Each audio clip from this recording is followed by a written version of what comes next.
The Giants and Cardinals are two of baseball's oldest franchises, a tradition of Hall of Fame talent providing memorable moments that last a lifetime. When these two teams meet this time of the year, there's a good chance that both are thinking playoffs, and this year is no different. It's the Giants and Cardinals in the final game of the series, and it's coming up next.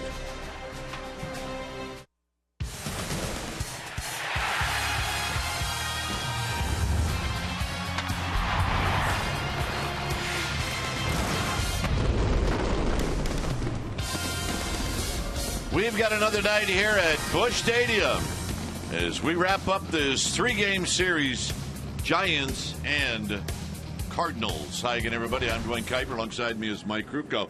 Well, the winner of this game wins the series. Then the Giants will move on to Pittsburgh for a tough four-game series. So I think this game, though, you circle Matt Cain and you look at what he's done and some of the history he's had against the Cardinals, and you hope that you can see the old Matt Cain tonight. Well, the old Matt Cain is a guy who has a very repeatable stroke with his arm, and he commands both sides of the plate with the fastball. He's a command specialist, and he has power stuff. Now, the stuff's been there. The velocity has been there, but the command has not been. And that's what we're going to watch tonight. A couple bumps in the road that he's going to have to steer clear of. And number one is Matt Carpenter, who's had great numbers against him. Watch out for Justin Maxwell on the Giants side. He has great numbers lifetime against Jaime Garcia. So, hey, things to watch, but hopefully Matt Cain can find that groove early. Buster Posey will be at first base. Tonight, Andrew Susak will catch Matt Cain. It's Cain against Garcia, a righty against a lefty. We'll take you to our Comcast Sportsnet studios for an update, and we'll do that right after this.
SN Bay area is brought to you by Jack in the Box. For a limited time, try the new Portobello Mushroom Buttery Jack with melted garlic herb butter.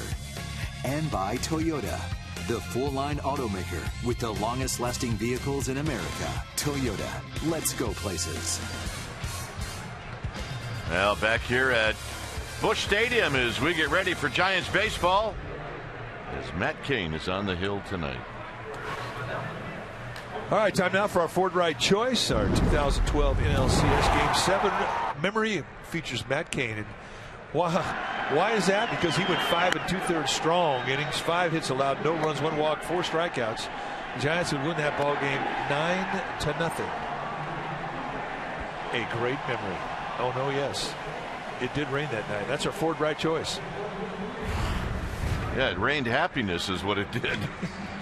So Cain is on the hill. A hot Jaime Garcia. He's on the hill for the Cardinals. Giants looking to take this series. Well, the lineups in the first pitch coming up.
Folks here at Busch Stadium waiting for Jaime Garcia to lead the Cardinals out of the dugout. Our game time weather is presented by the Santa Cruz Beach Boardwalk. Hey, get to the beach. The admission-free boardwalk is now open every day. It has cooled off here in St. Louis. It is 69 degrees. That's AT&T Park weather, for crying out loud. The wind's 5 miles per hour. Humidity is 68%. It is overcast. And a good night to play baseball.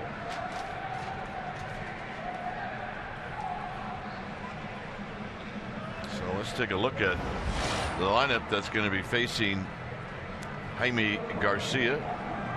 It'll be Kelly Tomlinson in the leadoff spot. Then Duffy will hit second, followed by Bell Posey, and then Crawford. Andrew Susac. Hey, the folks in Sacramento thrilled. Susac's in the lineup. Justin Maxwell's got big numbers against Garcia. Juan Perez gets a start. Blanco with the day off. And hitting ninth will be the Giants starter, Matt Cain.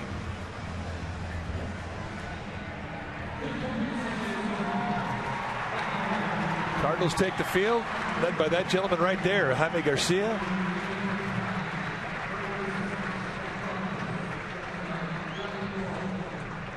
Garcia has been DL twice this year, which explains that this is just his 12th start. Garcia, 29 years old. He's a 7-year veteran at the big league level. And in these 11 starts, 5-4, but look at the ERA, 1.57. 52 strikeouts against 18 walks with 74 1/3 innings. And how does he get you out? Well, he's got outstanding command, a high 3/4 release. His fastball is right around 90. He will sink, he will cut it. Got a great changeup, slider, and a curveball. I mean, everything he throws, he can throw to both sides of the plate. Lifetime against these Giants, he has done well. 2-1 with a 1.78 ERA in 5 starts. And what do you say we take a look at the defense playing behind Jaime Garcia? Starting in the Cardinals outfield from left to right, it'll be Moss, Pham, and Piscotty, the best arm in right field. Peralta and Carpenter on the left side of the infield, Wong and Reynolds on the right side. And Yadier Molina will be in the squad, putting down the signs.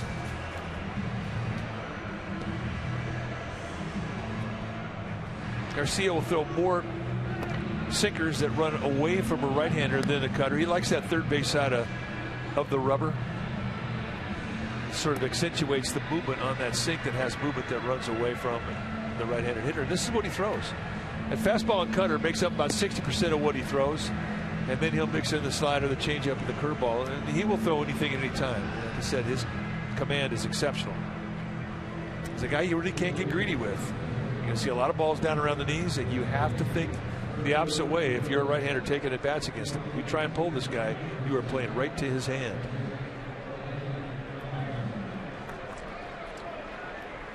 I've counted, I may be off 1 or 2, 8 times that he's been on the disabled list. It's either the shoulder or the elbow. So here's Tomlinson to lead things off.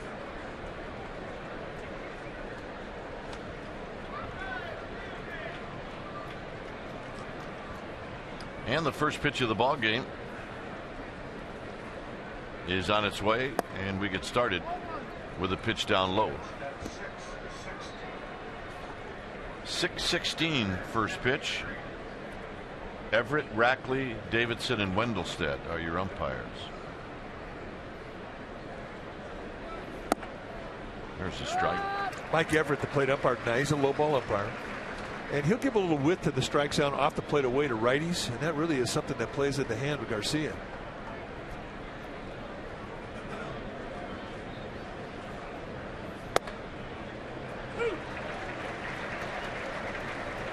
And you'll see Garcia do that a lot tonight. Outside, inside, stay on the corners.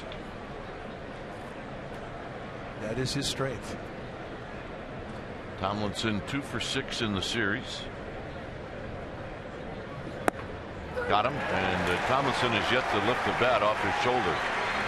That is a nice little backdoor curveball, and I mean quick and in a perfect location. They set up on the outside corner and watch this thing come back to it, framed beautifully by Yadier Molina.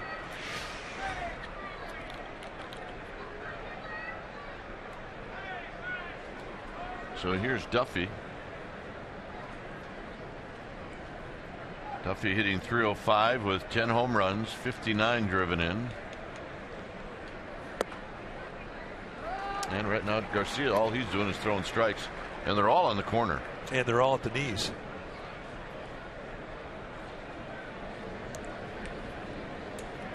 He will go early in the game, and he'll establish all of his pitches. And he'll let the Giants know that he can throw them over the plate. There was a change up there he just missed with. But the other thing too about Garcia, he doesn't elevate very often. When he does, it's usually to cleanse the palate of the eye. He likes to stay down around the knees. If he misses, it's usually below the strike zone.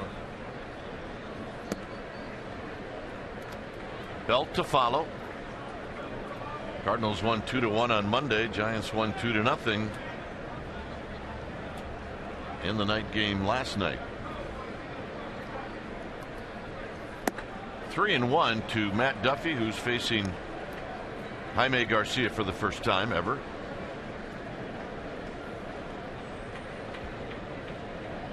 Belt.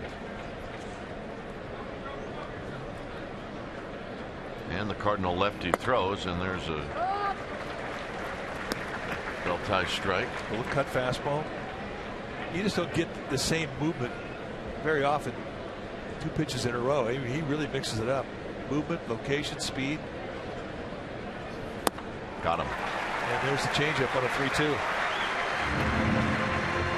Makes you want to go back and swing at the 3-1 pitch. I can say anything at any time. It's rare to see Duffy off balance and reaching that many pitches into it bad. Just gives you an idea as to how good that changeup it is. So here's Belt.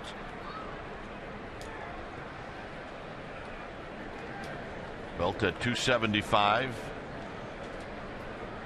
He's got 17 home runs, 58 driven in. And he bounces this one to Colton Wong, and that's going to end the inning. So nice start for Jaime Garcia with Matt Cain coming out.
Matt Cain will be facing, looks like this. It'll be the very tough Carpenter in the leadoff spot. See his numbers against the Giants, followed by Biscotti, Peralta, and then Yadier Molina. Reynolds will hit in the 5th spot. Wong and Tommy Pham, then Brandon Moss, followed by Jaime Garcia. On the hill tonight for the Giants will be Matt Cain, and let's take a look at his numbers in 8 starts. 2-3 with a 6.05 ERA. 29 strikeouts against 14 walks and 41 1/3. When he's right, you're going to see a low 90s fastball that he will sink and he will cut. See a lot of high fastballs around the letters, and that's an area that he's always been effective with, especially late in the count. He's got a curveball, a cutter, and a changeup. Lifetime against these Cardinals, Matt Cain is 3-6 with a 5.84 ERA. He has never won a game here at Busch Stadium. 0-4 with an ERA at 7.76. So he's due. Here's Carpenter. Carpenter takes a strike. Carpenter's had 1 hit in the series. He's 1 for 6. And at third is Duffy. And this is lifted foul. Belt will watch it sail into the seats. You know, I find it odd. Matt Cain, a 10-year veteran, 3-time All-Star, all the great things that he has done postseason, has never had a win in this ballpark. Well, maybe the old ballpark he had like 5.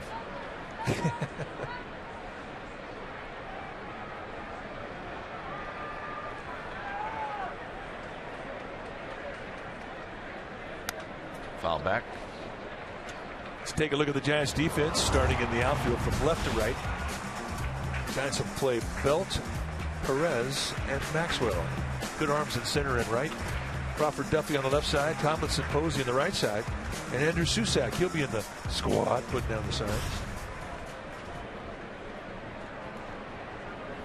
Outside to Carpenter.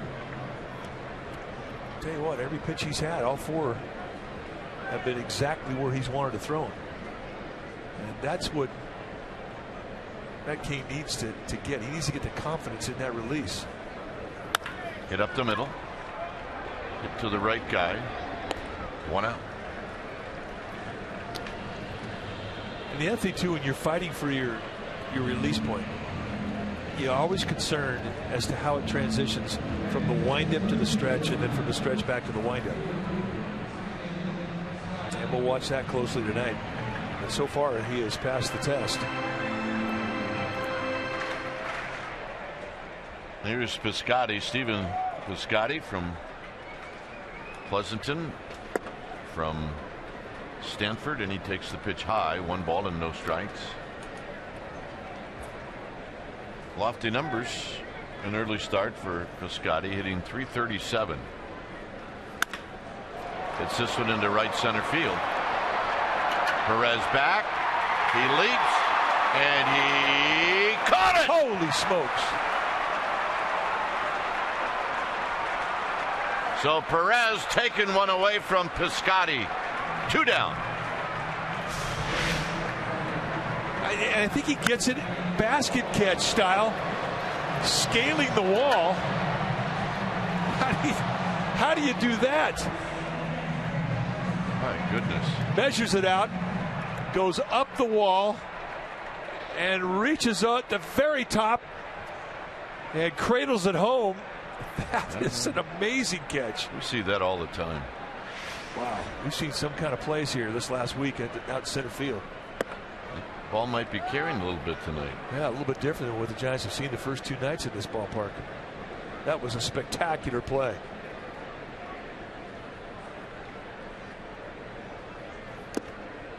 Peralta with a swing and a foul, nothing in 2. Well, One nice more play, look. kid. I mean, just use that fence as a stepping ladder to go up and put yourself in position, and then basket catch for style points. 1 and 2. This place is buzzing because of that defensive play. Yep.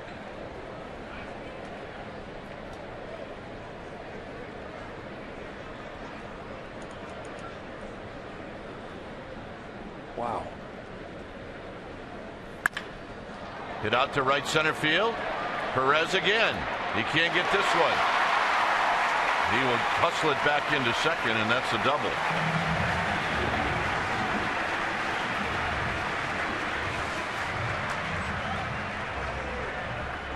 See Peralta do this in this series. I mean, he's using the right side of the field beautifully. And he gets a fastball out over the plate away. And it just goes with the location. I mean, this is a nice, strong-handed swing. There's the pitch up and away. Head stays down right through the swing. And then back spins it right through the gap. So now we'll see Cain out of the stretch for the first time. Yadier Molina hitting .278. He's got some pretty good history against Matt Cain. He's 9 for 22.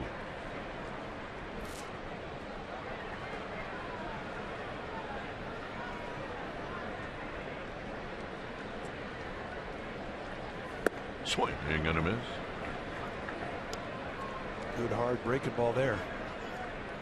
He's got a new look as he gets into his stretch. Looks like he's got a little James Shields in him. Where he kind of corkscrews up into position.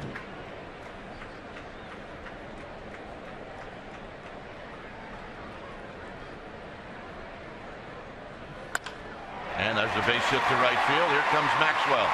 Maxwell gets to it. Here's his throw. It's up the line. Into second goes Molina, and he's out at second, but the Cardinals take the lead. So the last 3 balls here in the first inning have been hit fairly hard, but this was the catch of the night. It's 1-0 St. Louis.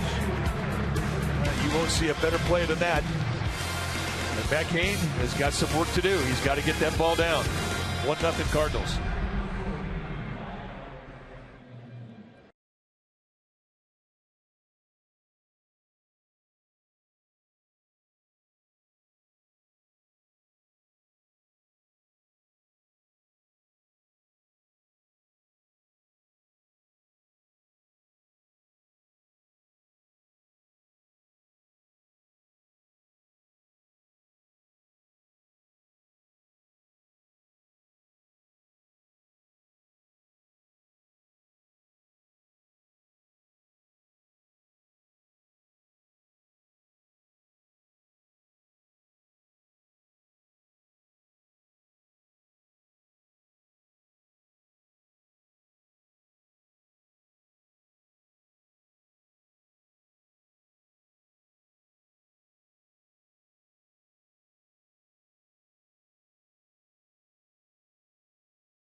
All right, season ticket members, you should have received your postseason invoice via email. And if you're not a season ticket holder, you can get on deck right now. Secure your place in line on the 2016 season ticket wait list with a $500 deposit per seat. Guarantee yourself access to all potential wild card divisional playoff games. Giants sales reps are standing by. Call 415-972-2298 or go to sfgiants.com/season. So here's Buster Posey.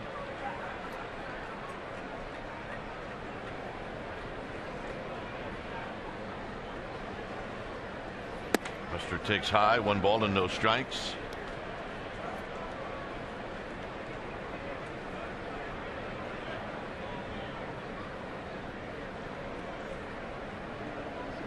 Swing and a miss.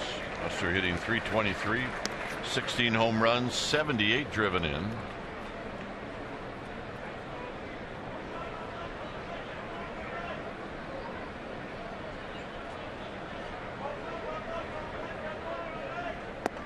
There's a breaking ball high. 3 for 9. Those are the numbers for Buster Posey against Jaime Garcia.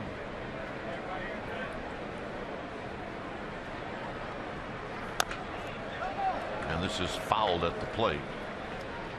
Just the little subtleties that Garcia will show a hitter during the course of an at bat in the course of a ball game. That little sinker at 90 miles an hour that runs away, then he'll come back with 88-mile-an-hour cut that comes the other way in towards a right-handed hitter. Change up, curveball. But then inside corner, outside corner.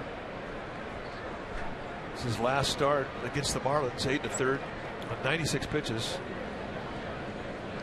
No earned runs allowed, 6 strikeouts against a walk. High fly ball to left. Moving over is Moss, and he's going to get there and put it away. Ball hit right on the nose. So here's Crawford.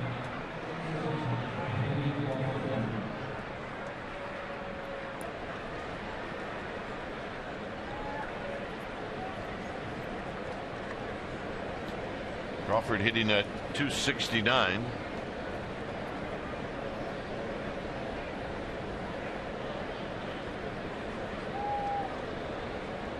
Had a hit against Garcia. He's 0 for 6 lifetime. Just a bit outside.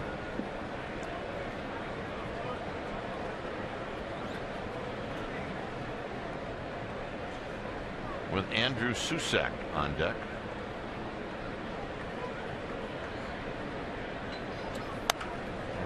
Big swing by Crawford. And it's 1 ball and 1 strike.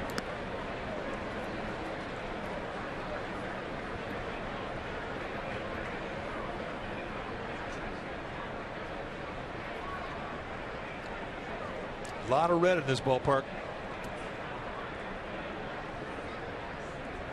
They love their Cardinals. Crawford shoots it foul again.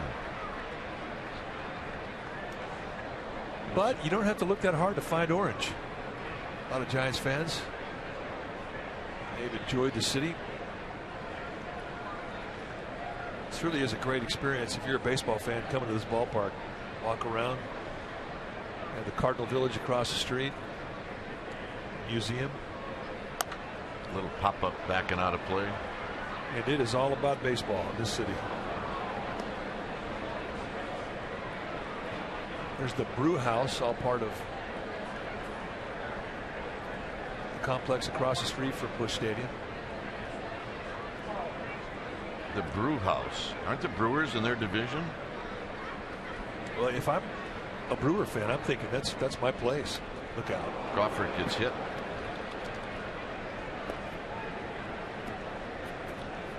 I'm going to give you a couple of names, all right? See if you've heard of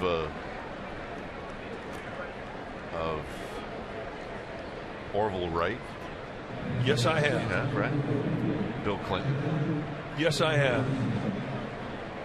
Jill St. John. Used to be a big fan of Jill St. John. Solid. Very solid. Well, it's their birthday today. But that's not the big one. Also Bill Clinton's birthday today. Yeah. the big name is Alan Bayer. Alan Bayer. It's his birthday today. Well, that's good news. Here's Andrew Susak, who hits a double play ball. This will go 4-6-3, and that's going to end the inning. So happy birthday, Alan Bayer. I'm sure you and Miriam on the table dancing somewhere.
Raceway.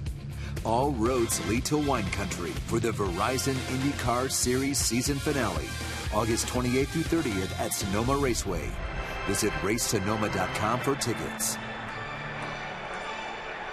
Log on to csnbayarea.com as insider Alex Pavlovich provides wire-to-wire reporting of the Giants this season. You get news, video, special features, and a lot more only on csnbayarea.com. Alex is here. Usually only goes to Texas, but he's here. As Mark Reynolds is going to stand in. And on the first pitch, Reynolds with a leadoff single. And that'll bring up Colton Wong.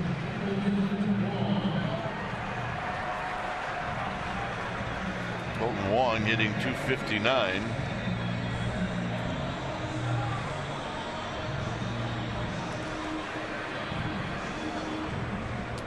For 6 in the series.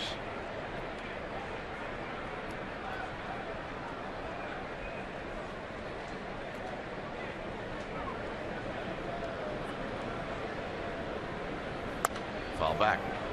And a heavy rip, and it's no balls and 1 strike. So anyway, I don't want to shortchange Alan Bayer, but happy birthday. Alan was one of the original investors in this group that purchased the Giants. And he's enjoying his birthday today back in San Francisco. And I hope they're having a party somewhere. There's a pitch outside for a ball. 1 ball and 1 strike. Well, Giants can do their best to get him a win for his birthday.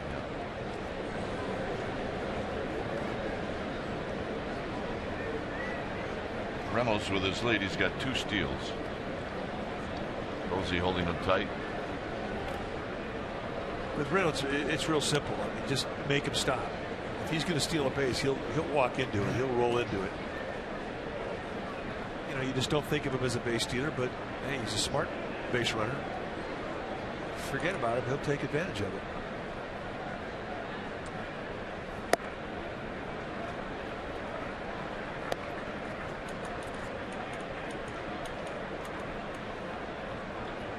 For Kane, who's been really battling mechanics, you kind of get into that limbo area where you're thinking so much about your mechanics that you don't always compete. And your mind is in your own circle and your own shadow, and it's not to the guy in the batter's box. And a line drive into left field, a base hit.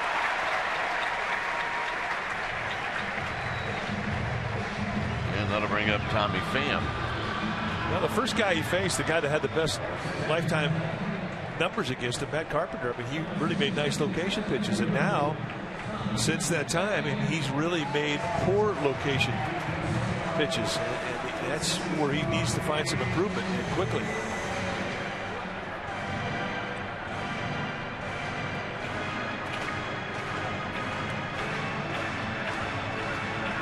Talk about this week, he says, you know, I know it's in there. It's just a matter of finding it mechanically and then being able to repeat it. And that's what he's looking for. Tommy Pham hitting 160.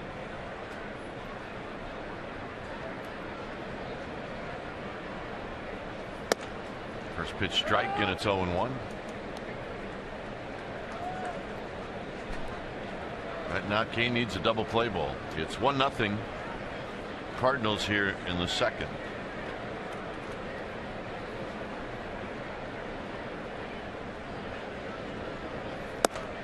Oh, 2.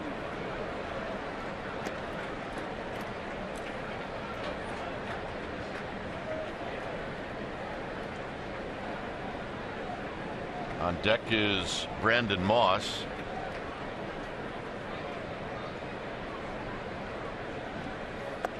Down low. 0-2 break a ball in the dirt. As soon as that ball gets to that dirt, I mean, just doesn't have to be much. That ball's coming out of the game.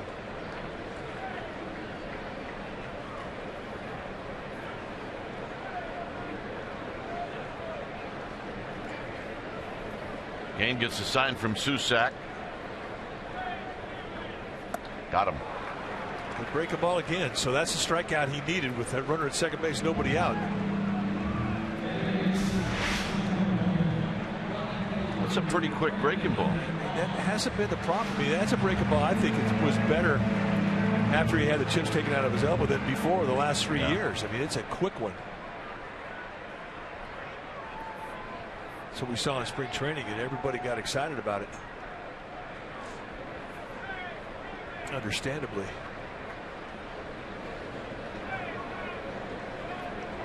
So here's Moss, and Moss takes low. Moss, a .210 hitter. He's got power, 15 home runs, 51 runs batted in. He ended the game last night with a fly ball to center field.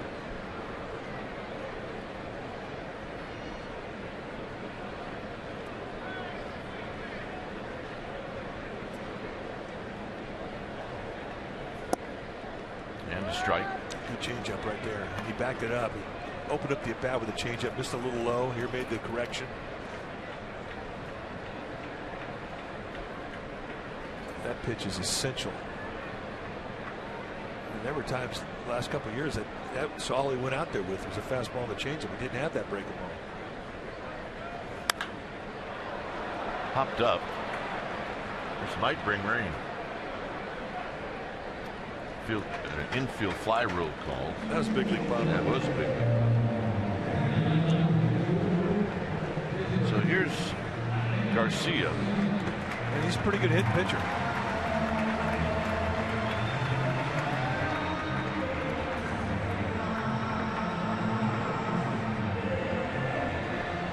He's got 2 hits and 23 at bats. That usually doesn't always tell the story.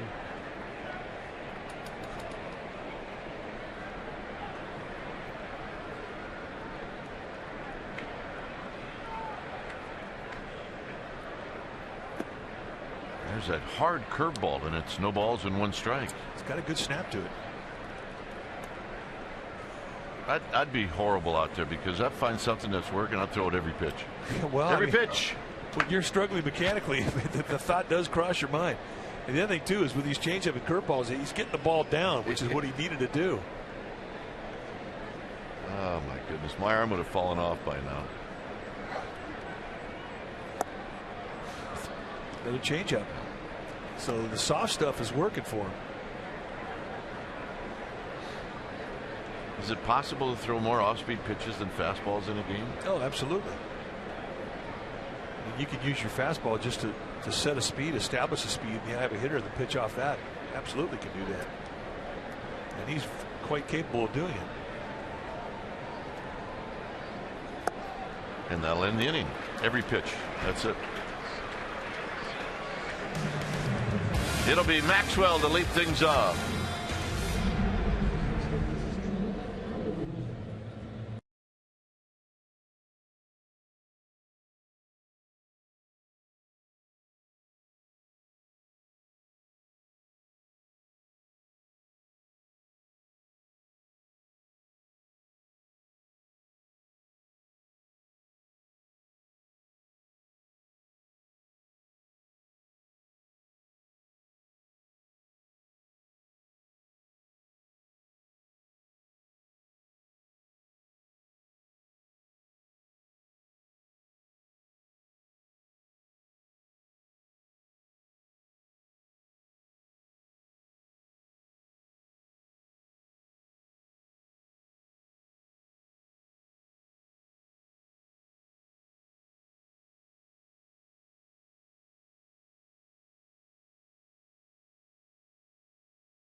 July 1988.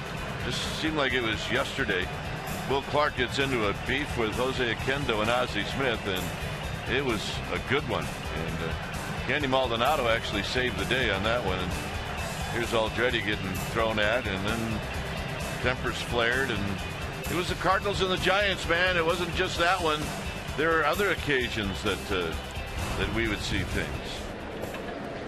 This is every year. That happened in July of 1988.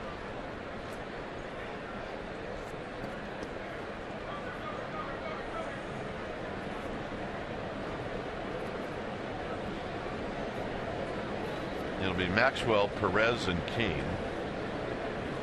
1-0. You mentioned in our open about the success that Maxwell has had against Garcia. Good success.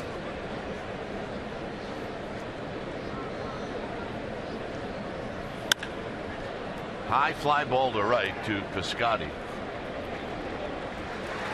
And we talked about all the trouble that the Cardinals and Giants had. This was my partner with Joaquin Andujar. And Andujar was okay. Frank tried to stop my partner, and Mike actually looked like a really good tight end, wide receiver type, moving around, and it was a lot of fun those days. It really was. That was never boring. Amazingly, nobody got kicked out. No, Billy Williams, the plate umpire, said, "All right, are you through screwing around? Yeah. I'm going to leave you in the game." Yeah, if you guys promise to behave yourself, we're good. Perez right back to Garcia. And if I recall, everybody did behave themselves after that. We did, and I think we got 5 runs off Andujar the next inning. And we went on to win that ball game.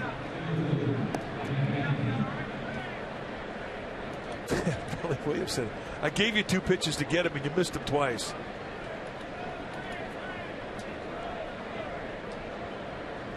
Not as forgiving these days. Well, I think if it was up to the umpires, they would be forgiving. But the league has changed.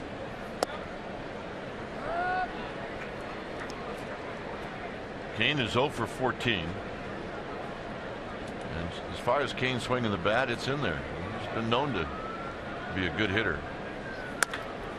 As he rolls this one to Colton Wong, and that's going to end the inning.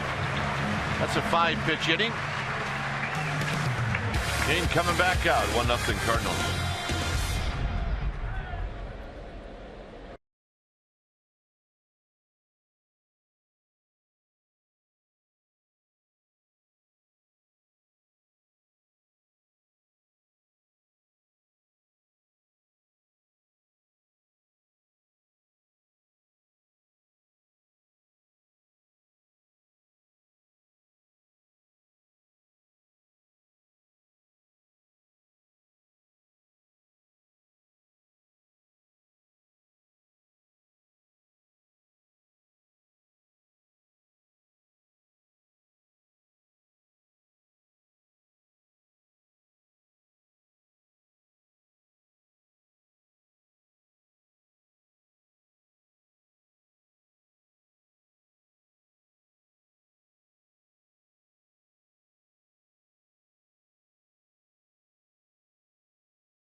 Area is brought to you by Amici's East Coast Pizzeria. When you want the best pizza in town, Amici's delivers. Well, the San Francisco Giant race presented by Blueprint for Athletes is this Sunday, August 23rd. You can register right now before the race sells out for the 5th time in a row at giantsrace.com. The race includes a half marathon, 10K, a 5K, kids race, and a family relay.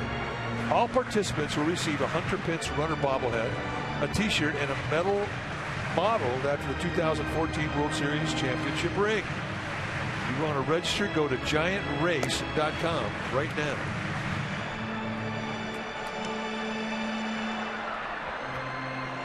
Here it's 1-0.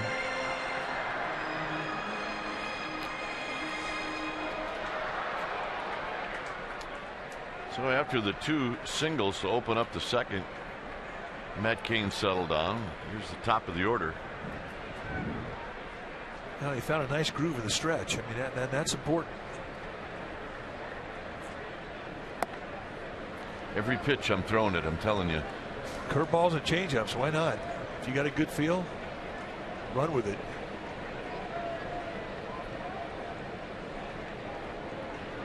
He's got a new elbow, right? Well, Yeah. not new, but it's clean. There's a strike. Changeup. It took a bunch of bone chips out of his elbow. What it did was it straightened his arm out. And that is what has affected the arm action, and his release point changed.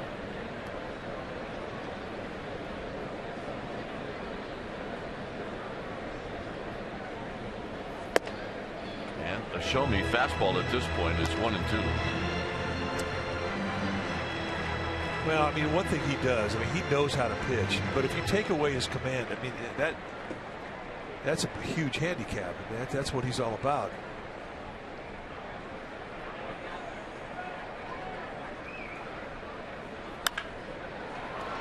Hit into left center field. It's going to be Perez who will catch it just beyond Belt. Great catch that he made off of Piscotty, who's now coming up.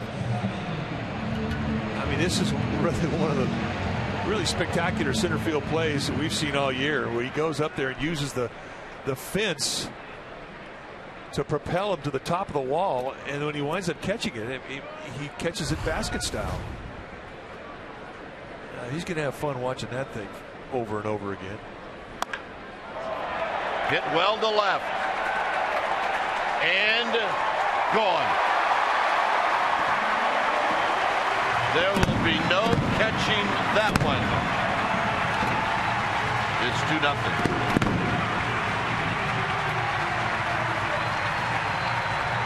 Well, that's the thing about hitters. I mean, they'll make an adjustment to your adjustment. And if you start throwing all off-speed stuff, they're going to get up there and they're going to look for it. They're going to sit on a slower speed. And if you get it, they're going to be on it. And he was looking for it. First pitch, get it in, break it ball.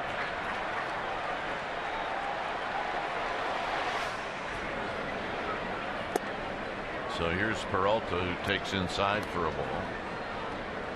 So I have to believe Steve Piscotty's seeing him pretty good. I would say that that's true. That's out of play. It's 1 ball and 1 strike.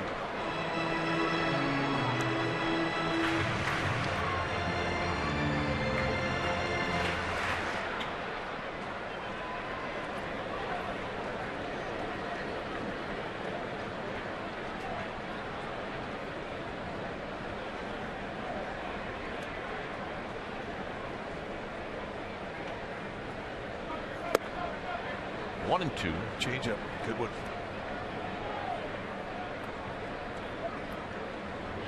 Giants bunch the gaps against Peralta, give the lines on both sides of the field.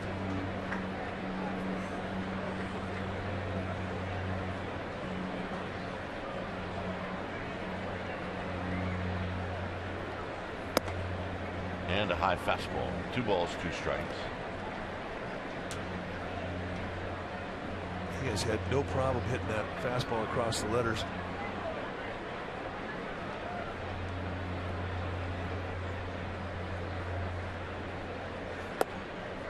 Full count with Yadier Molina to follow.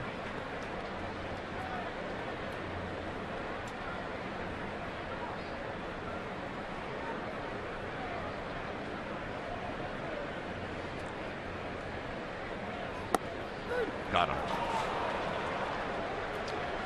Dave Fleming is on assignment. John Miller will be in innings 4, 5, and 6. And we'll see you back here in the 7th. Strikeout number 3 for Kane. Little 3-2 front door breaking ball.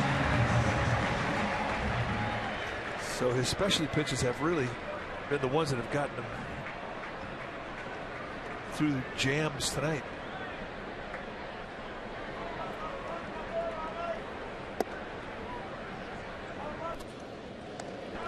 I like the perspective you get here from a center field camera. You're looking right over the top of the pitcher, but it really gives you a true understanding of what the movement is on a guy's pitches and what type of corner command he has.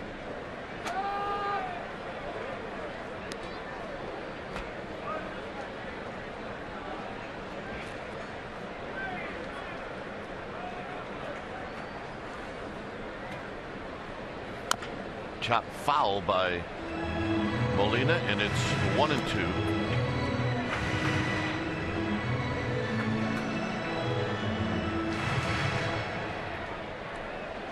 So a run in the first, the home run by Piscotty here in the 3rd.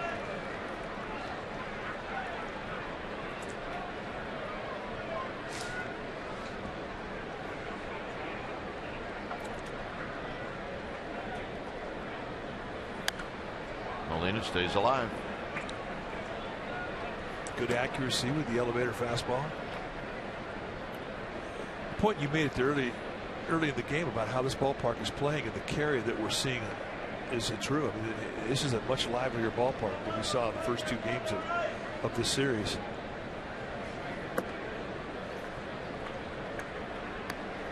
And you have carry from foul line to foul line tonight.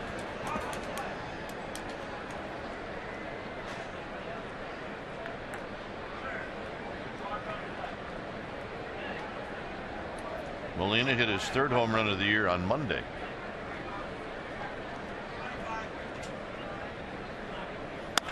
On the ground, past Posey, a base hit. Molina's 2 for 2, and here's Reynolds.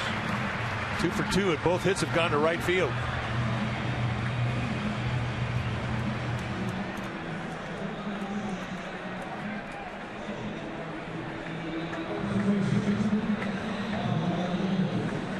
Reynolds stepping up. He singled in the second.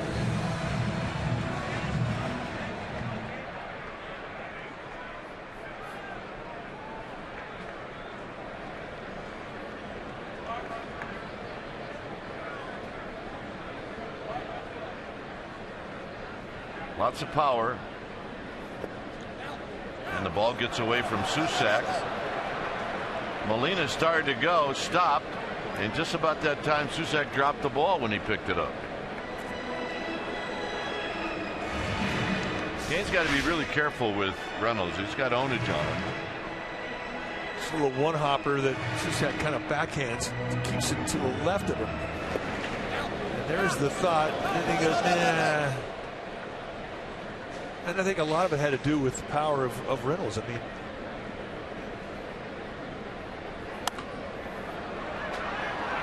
as far as he can hit the ball, you're in scoring position if you're at first base. You don't want to risk taking the bat out of his hands, especially if he had a base hit his first at bat. You assume he's seeing it pretty well against Kane.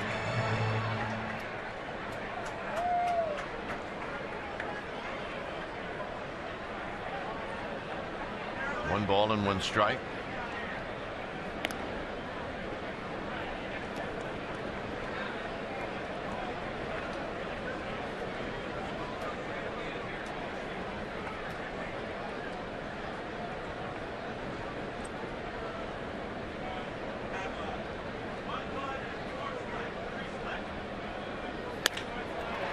High drive into right center field. Maxwell is going to get there, and he's going to make the catch, and that'll end the inning. John Miller will be in. I'll see you back here in the 7th. It's 2-0 Cardinals.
Tag CSNBA, Data Strong Fan, and you just might see yourself in an upcoming broadcast brought to you by T-Mobile.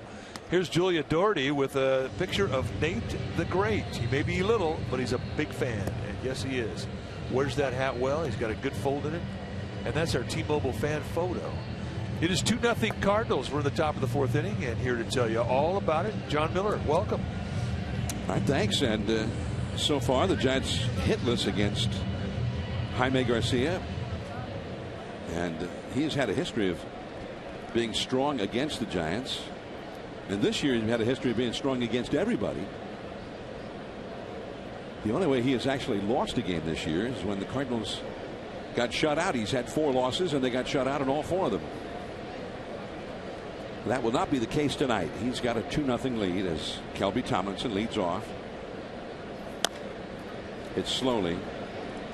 Peralta, much too late. Great speed of Tomlinson, and that's how the Giants get their first hit of the night.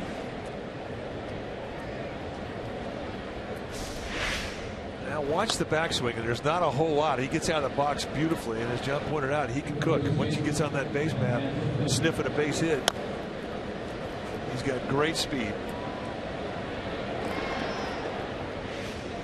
And that's 4 flat speed from the right side. That's outstanding speed, and he's a base stealer.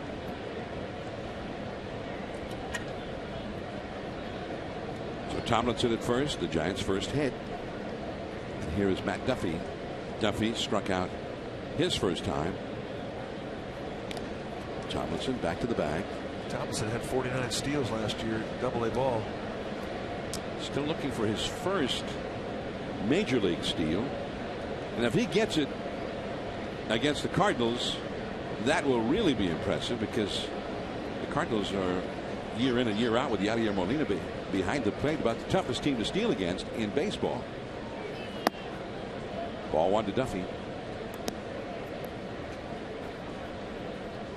Yeah, he's good. I mean, he has that combination of a real quick release and just a cannon for an arm. And he's accurate. That patch on his chest protector, that symbolizes a gold glove, of which he's won many. And a lot of it has to do with his ability to throw.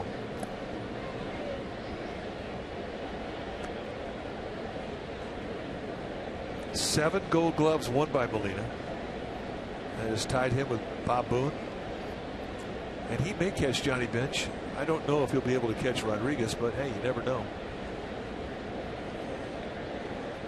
He's won the last 7 Gold Glove awards in succession in the National League. Off the foot. 1 ball, 1 strike. Dodgers lost today in Oakland, 5-2. The Athletics came from behind in the 6th inning today, trailing 2-1.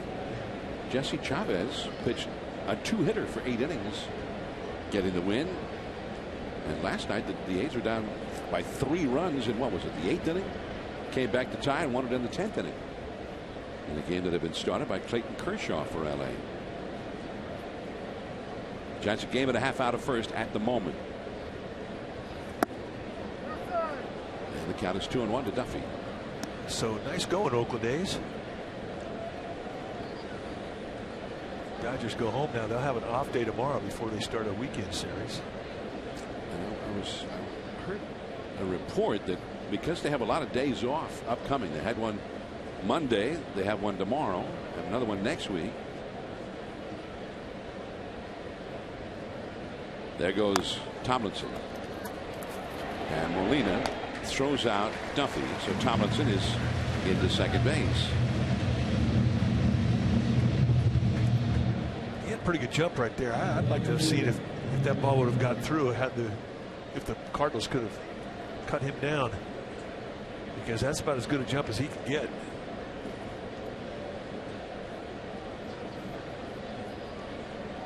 Duffy going after the changeup. There's that jump you're talking about, Mike. If you could time Garcia right, I mean, he takes a while to get rid of the ball. He's just so deceptive with his move, and he's got a good pickoff move. It's not an easy guy to figure out. So the Giants get a runner into scoring position for the first time. 1 out. Brandon Belt. 1-1.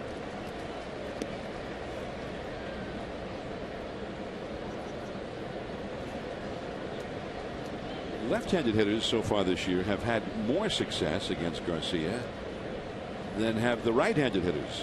Lefties hitting .230, which is not very good, but right-handed hitters are hitting .179 against him. Well, I think the reason for that is his natural movement on his fastball has a little tail that runs away from righties and into lefties, and because of that, lefties get that movement coming in their way. It's a bit easier to hit. Same thing on the movement of his fastball. He grips it the same way as that fastball. The movement will run into a lefty. That's why he didn't throw a lot of changeups to left-handers.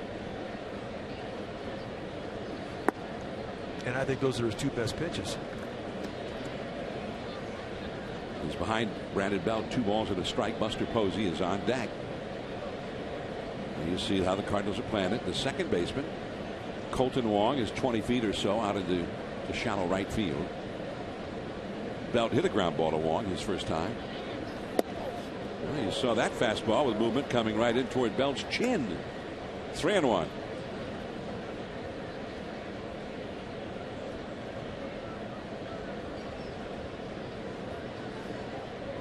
Giants are down 2-0. Cardinals may well feel like they've had some opportunities lost in the first 3 innings.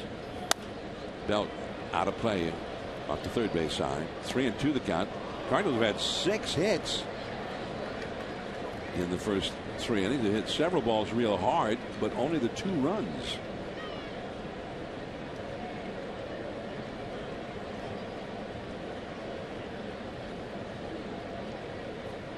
The wind, according to the flags out in left center field, blowing out here at Busch Stadium. Belt reaching out for it, fighting it off. Still 3-2. Quality location pitch right there on a 3-2. And that's really one of the strengths that Garcia has. I mean, he's got 5 different types of movement, but his ability to command it, I mean, that's what makes him tough. It never really seems like he gives you anything really fat over the middle of the strike zone to hit. 3-2 the count. He'll try it again. Tomlinson at second. And Tomlinson was dancing a little bit over there as if wondering if he could take off for third, and then at the last moment he got chased back to the bag as Garcia spun around.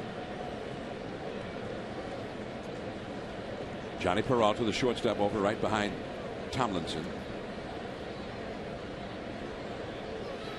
Strike 3 call. And Belt knew it.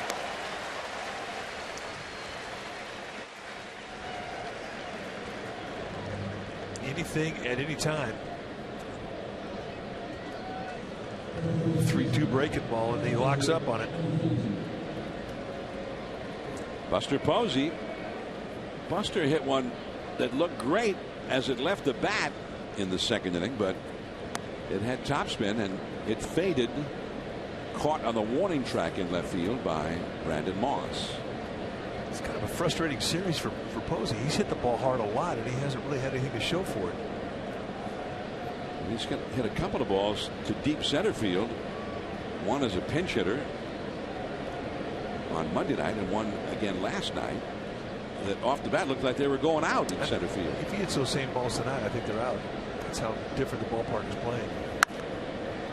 Along the right field line, Piscotty on the run into the corner, and you see how the wind was carrying that one right near the wall as he makes the catch, and that was an excellent catch by Piscotty. 2-0 Cardinals after 3.5.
In theaters September 25th.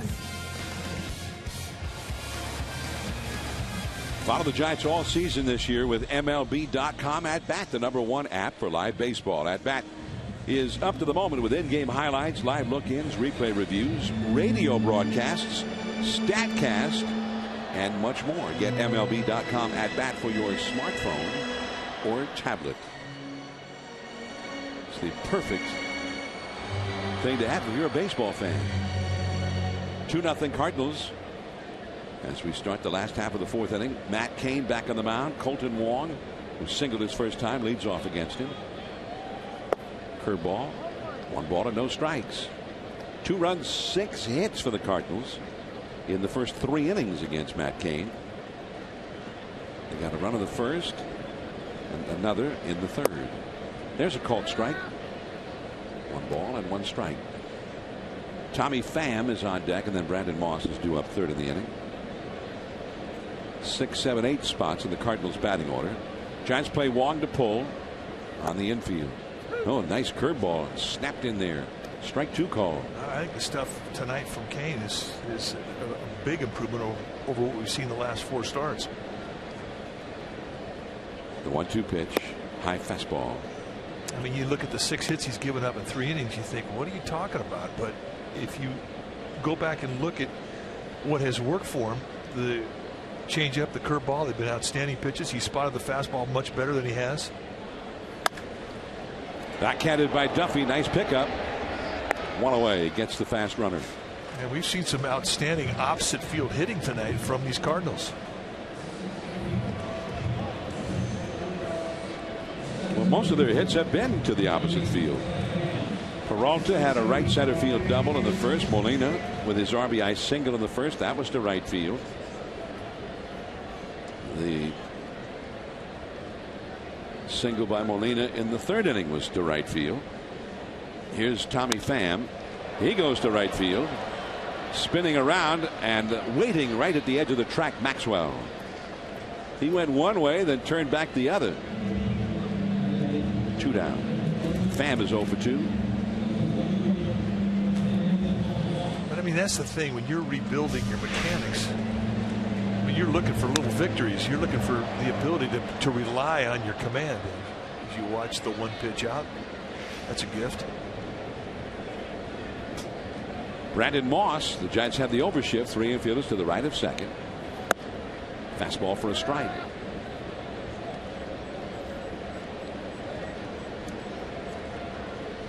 I mentioned the Dodgers losing at Oakland today. And the curveball is 0-2. But also the news out of LA, and there's been no official confirmation of this. But the news is it's being reported the Dodgers have traded for Chase Utley, the former Philly.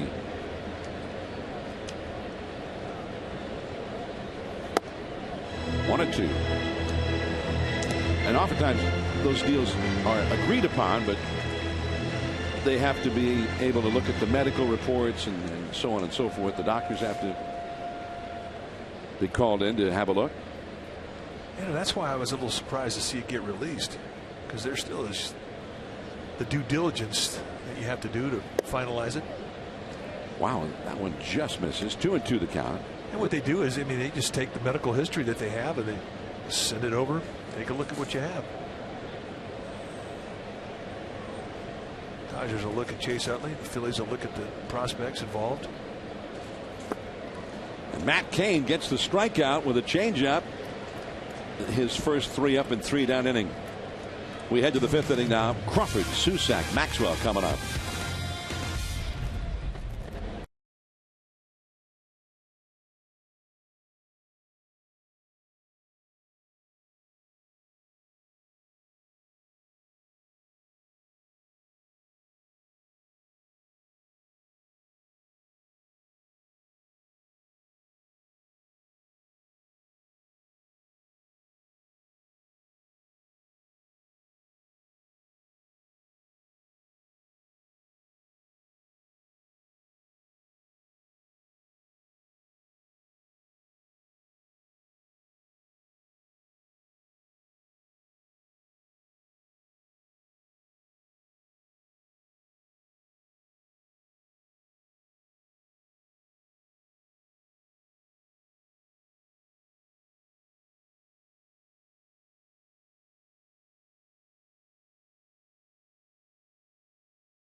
Bochy on Madison Bumgarner's pinch hit single last night.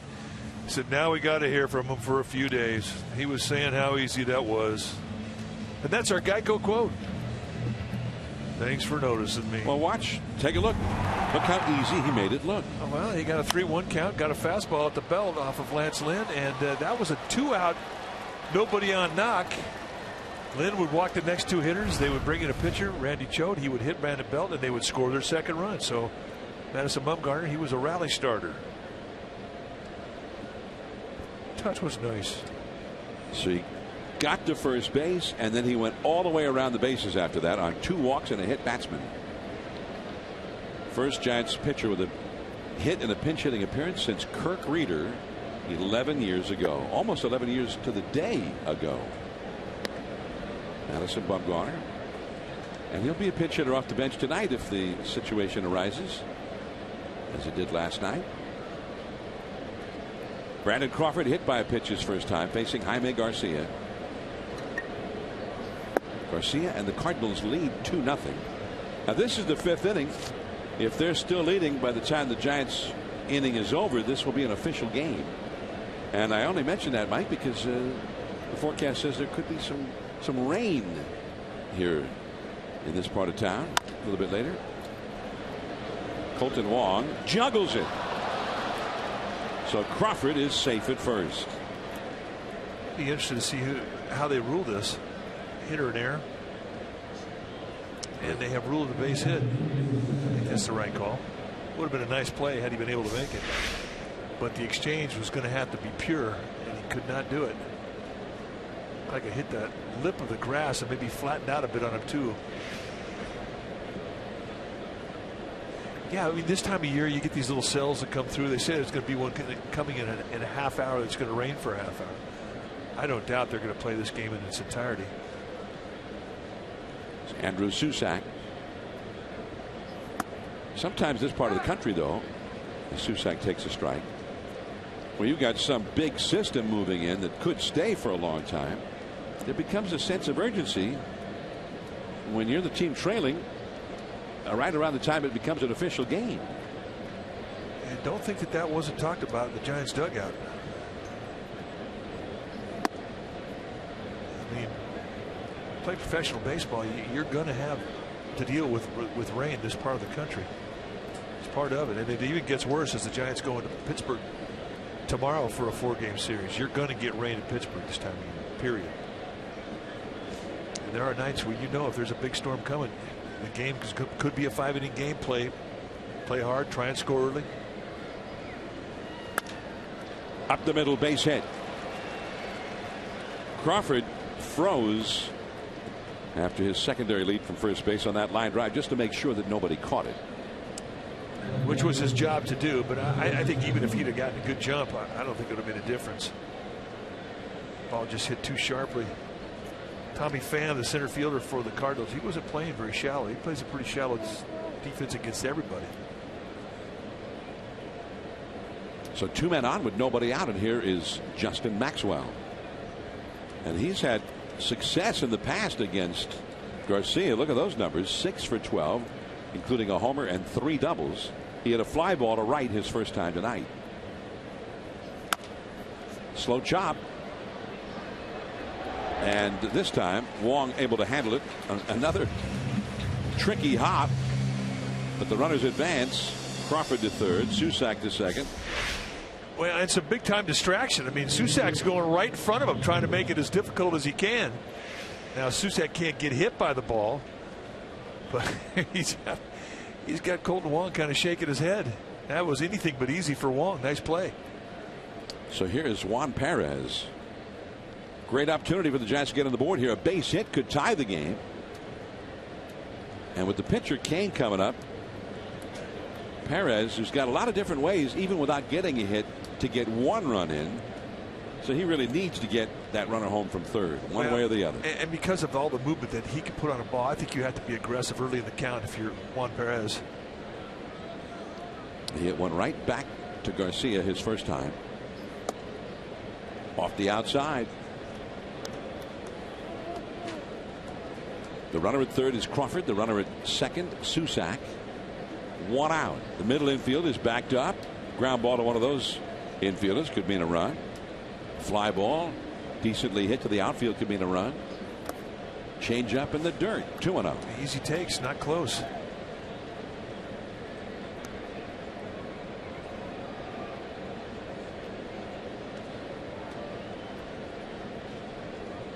Now he does have first base open, and he does have the pitcher on deck. Even though it's only 1 out, Kane did hit what would have been a double play ball his last time up to second base. Well, that was a 2-0 changeup. Generally speaking, in a spot like this, guys are not looking to swing on pitches that you're liable to hit on the ground. But Perez swung at one that ended up down at his knees or even below.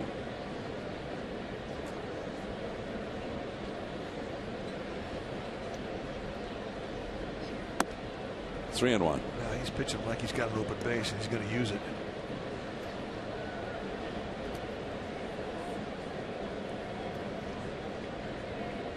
Fly ball situation for Perez.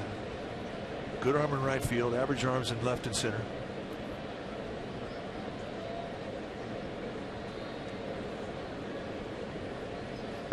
And he walks him, throwing him another changeup down out of the strike zone. So the bases are loaded for Matt Cain. And this is a pitcher who is very adept at getting the ground ball. Cain, a strikeout would be a much better result than hitting a ground ball right at somebody in this spot. Cain has not had a hit this year. It wasn't too long ago he was about the best hitting pitcher the Giants had. Definitely has some power, but he's 0 for 15 with 9 strikeouts so far this year. Grounded right to the second baseman in the 3rd inning. Way outside and high. Wow. And all of a sudden he's not even close. It's rare that you would see a suicide or any kind of a bump play with the bases loaded, even against the guy that puts the ball on the ground as much as Garcia does. That one is in the air. Tommy Pham gets back to it. All the runners tag up. They're all moving. Now back to first goes Perez as Pham throws into second. But Crawford has scored the Giants' first run. Susac goes to third, and Matt Cain delivers in a big spot. Yeah, against a guy who puts a lot of balls on the ground. That's not an easy at bat. That's a great at bat. That breaks the ice for the Giants. So Cain with his first RBI of the season. You know, it wasn't so long ago, we wouldn't have been surprised to see Matt Cain hit a fly ball deep into the outfield. He got a run home. Here is Tomlinson coming up now. It's impressive because of who he hit it off of. The Cardinals are going to appeal at second base that Susac left the bag early. And no, says Bob Davidson, he did not. Jaime Garcia threw a nice little one hopper to Colton Wong. Wouldn't that have been something if he threw it into center field? It's an appeal, but the ball's in play. So had it gone into center field, that could have been an easy tying run for the Giants with Susac at third. The Giants may think they have something too with Garcia's motion out of the stretch, and if they do, you'll see Juan Perez try and go here. In the dirt, blocked by Molina. Tomlinson had an infield hit back in the 4th inning. He's 1 for 2. Trying to be the RBI man here, and he's been a pretty good RBI man for the Giants in his young big league tenure.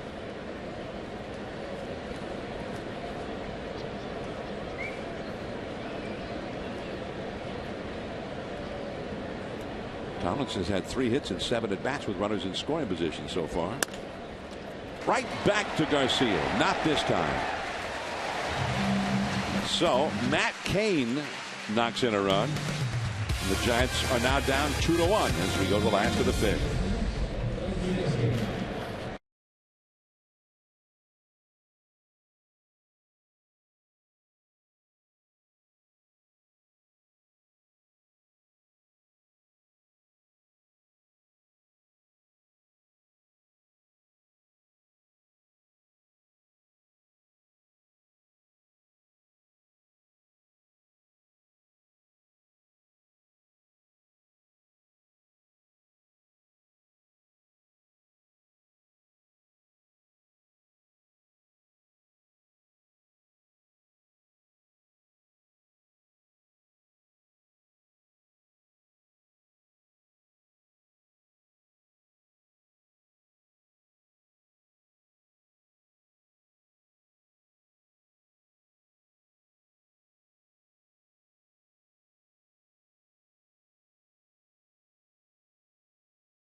McDonald's True Stories, and last night Ryan Lawless got his first big league knock.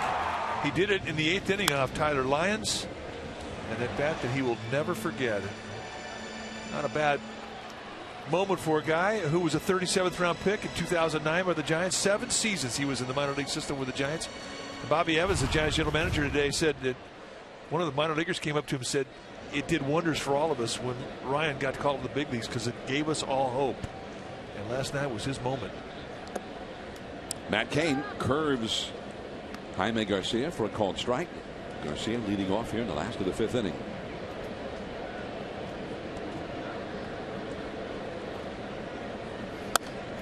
Back out of play. Garcia has not done much hitting so far this year. 2 hits in 24 at bats, but in the past he was always a guy that could worry you. He looked like a guy who could swing the bat. He's had a couple of home runs in his career. He can hit. You just have to see that last swing to know the guy's got a clue with that bat in his hands. See ya. Just as he started to swing, it looked like he thought better of it. That didn't feel good either on his top hand. Tried to check it, and that tweaked his wrist. He walked back to the Cardinal dugout, taking inventory. Huge leg kick. Got some style points in the batter's box, if nothing else. Strikeout number 5 for Matt Cain. Leadoff man Matt Carpenter, who's 0 for 2. For a strike, a changeup at the knees. Now the last couple of starts, that changeup has been almost worthless for him. He hasn't been able to rely on it. Tonight has been a good weapon, as has the curveball. And he's also spotted the fastball much better in this start than he has in his previous 4. 1 ball, 1 strike. He said earlier in the week, I know it's in there. I'm close. And now tonight, I mean, he really has had his confidence grow as this game has gone on, despite 6 hits in the first 3 innings. 2-1.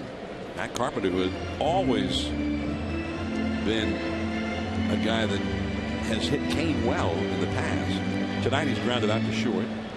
He did hit a deep fly ball to left center back in the 3rd. Caught at the edge of the track by Perez. Just off the outside. 3-1.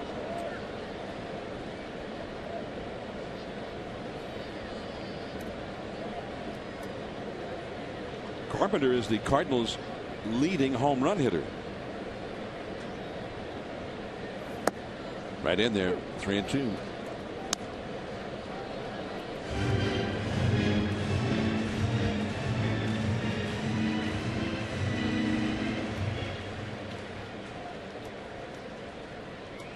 Tigers lead the Cubs 3-0. Top of the 2nd at Wrigley Field on the out-of-town scoreboard. Hit hard. There's Tomlinson in the outfield to get it. 1 away, or rather 2 away.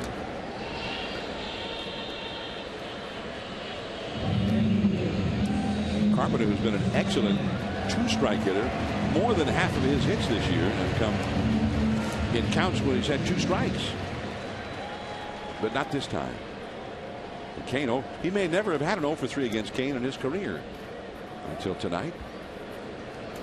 He was 8 for 12 against Cain, including postseason, before tonight. It's a strike to Piscotty, who homered his last time. First pitch, get it in, breaking ball, and Piscotty just jumped on it. And he was looking for something soft. He's had 2 really good at bats against Cain tonight. He absolutely got robbed on a spectacular play in his first at bat on Perez in center field. Took away a home run. One of the best plays we've seen a center fielder have all year.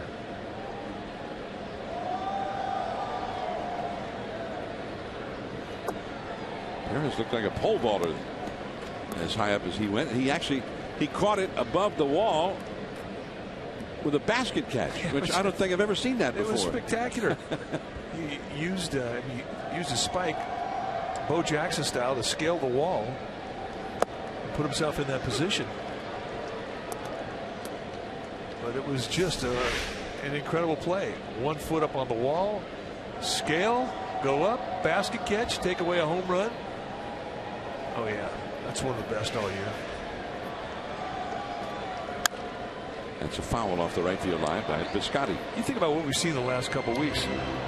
The Carlos Gomez play that he made when the Giants were in their last homestand against the Houston Astros. That's one of the best plays I've ever seen in center field that he had. And then this play tonight, there you see the spike marks off the shoe of Perez as he scaled the wall. Didn't get any better than that catch right there. That's a thing of beauty. We'll be watching that one for a long time. 2-2 the count to Piscotty. 2 down, nobody on. Struck him out. The fastball, and he blew it by him. 6 strikeouts for Kane in 5 innings. Duffy, Belt, Posey coming up. He looks great.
Is brought to you by Ring Central. Business communications made simple. Well, Monday, September 14th is Step Up to the Plate. Your special event package will include a ticket to see the Reds and a bobblehead of Tim Hudson, advocate of human rights and ending poverty. Proceeds benefit local nonprofits whose missions are in line with helping those in need of assistance. Go to sfgiants.com/special events and check it out. Giants down by a run. And the curveball called a strike on the outside from Garcia. Duffy has struck out and hit a little tapper right out in front of the plate on which he was thrown out. So he is 0 for 2. Belt on deck, then Buster Posey. And he chased that low changeup. 0-2. And that was the pitch he struck out on in a 3-2 count his first at bat. He's not seeing that changeup. Just really deceptive arm action from Garcia that sets that pitch up. It's identical to that of the arm action on the fastball.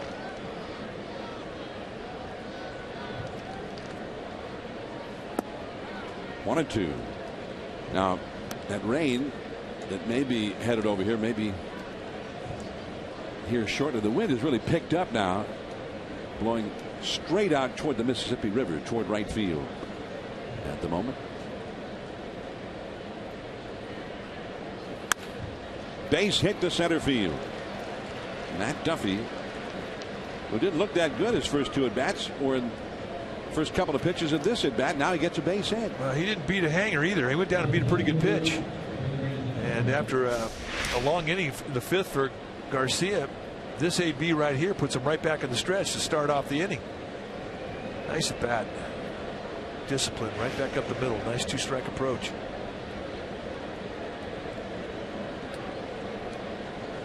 Well, 3 key hitters for the Giants have been handled by Garcia, or had been for the first 5 innings. Duffy, Belt, and Posey, the 3 coming up in this inning. So here's Bell, who has grounded out and been called out on strikes. Foul off the left field line.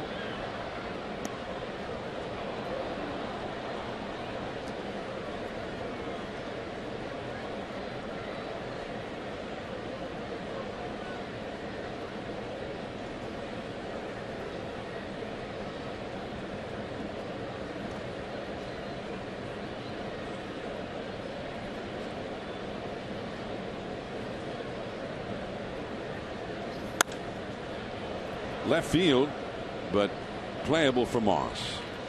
And that's the first out, and Buster Posey will come up.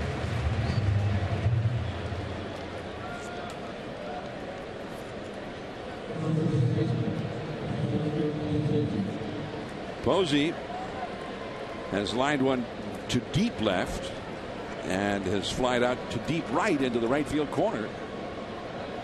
The ball that seemed to get up in the wind. By the way, the rain has arrived.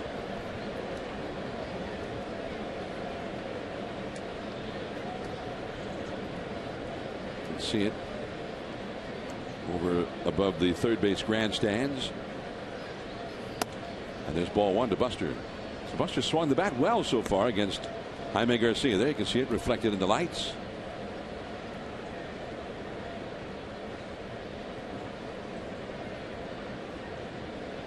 Third baseman for the Cardinals, Matt Carpenter, is hugging the foul line, right on the foul line. Cardinals lead the Giants 2-1. And that's a changeup in there for a strike. He was not looking off speed. He was sitting on something hard looking fastball.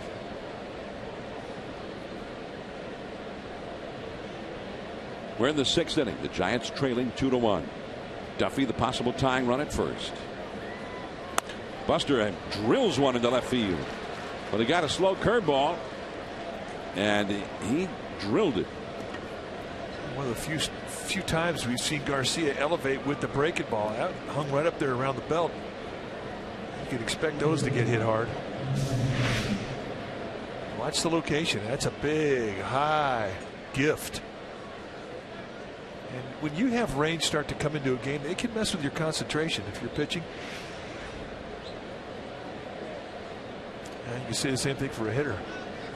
Get in that batter's box, and all of a sudden you're hearing raindrops hit your helmet, and it's allowed. Brandon Crawford, who's been hit by a pitch and beaten out an infield single. Base hit to left field. Duffy's going to be waved by Roberto Kelly. Moss, the throw, not nearly in time and well offline. The Giants have tied this game. Posey stopping at second, the 75th RBI of the year for Brandon Crawford. And another mistake up from Garcia. But a beautiful job of going the opposite way. Crawford so confident in the RBI situation.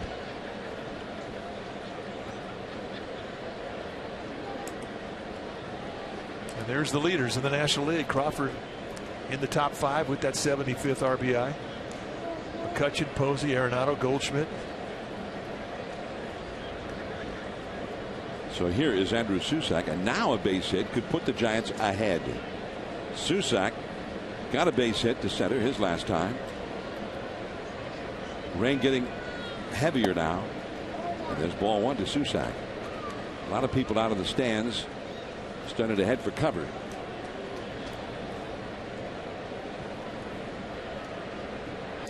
We're not that far away from the tarp. 2-2. Pretty good rip. He was on it, had both legs in that swing.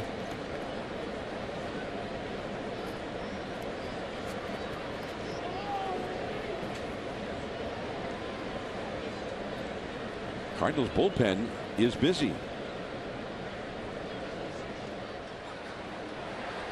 Looks like Cishek, the former Marlin, the right-hander. It is Cishek up in the bullpen.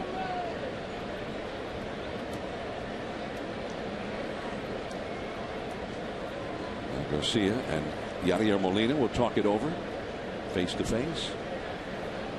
All of a sudden, stuff that was working earlier, it's not working right now for Garcia. And you made the comment, Mike, back in that 5th inning when he was in the stretch for almost the entire inning. He didn't have the same kind of stuff. He didn't have the same kind of command, for sure. Making mistakes up. And we did not see that early in the game. 1-1 the count. 2 men on. 1-2.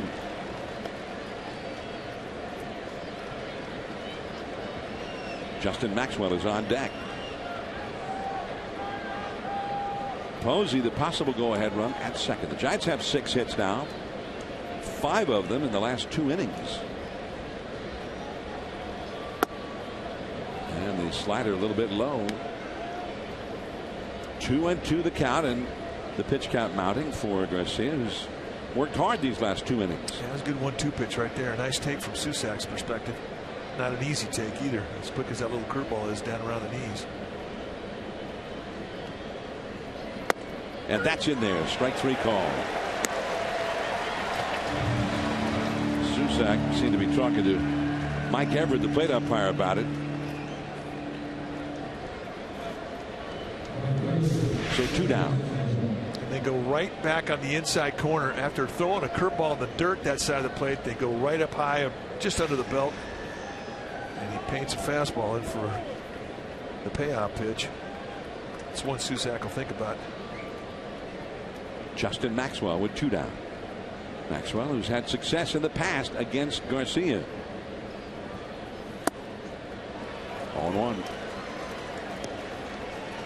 Cut fastball to introduce himself. See Garcia go down in the dirt. Every time a pitcher does that, I kind of cringe. I mean, that's why they give you the rosin bag. Although on a wet night like tonight, I don't know how good that rosin bag is, but the dirt can't be much better. Nice 2-pitch sequence there. Fastball changeup. The reason dirt is bad to do that to your hand with is that it causes friction. And friction causes blisters. You don't get that friction with rosin.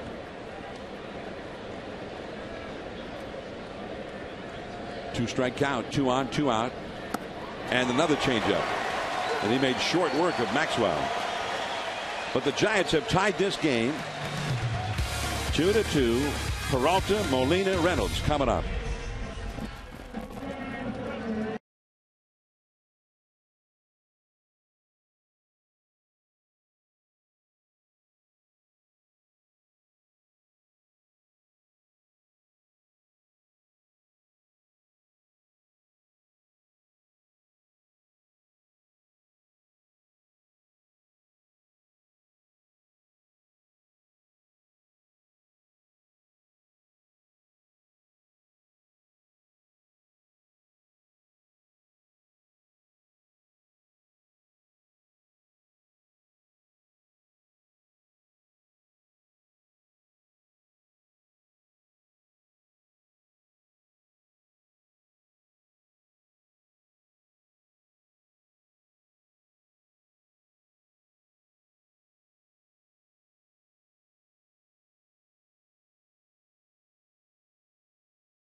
SN Bay Area is brought to you by Heffernan Insurance Brokers. Insurance and financial services for you and your business. Visit hefins.com and by Xfinity, home of the most live sports. Giants 2, Cardinals 2. The Giants, after falling behind in the first 3 innings, with single runs in the 5th and 6th to tie it up for Matt Cain. Rain still falling here in St. Louis, although, Mike, you have your special rain app, which you noticed that the grounds crews were using a lot of these ballparks. Yeah, the Rain Aware app is what the grounds crew here in St. Louis uses, and the app says that this little cell is just about past us, and once it goes past, it'll be free and clear the rest of the night. So they're going to play on. First ball swinging. Peralta fouls one out of play against Matt Cain. Peralta hit a double deep into the gap in right center his first time. Struck out looking in the third.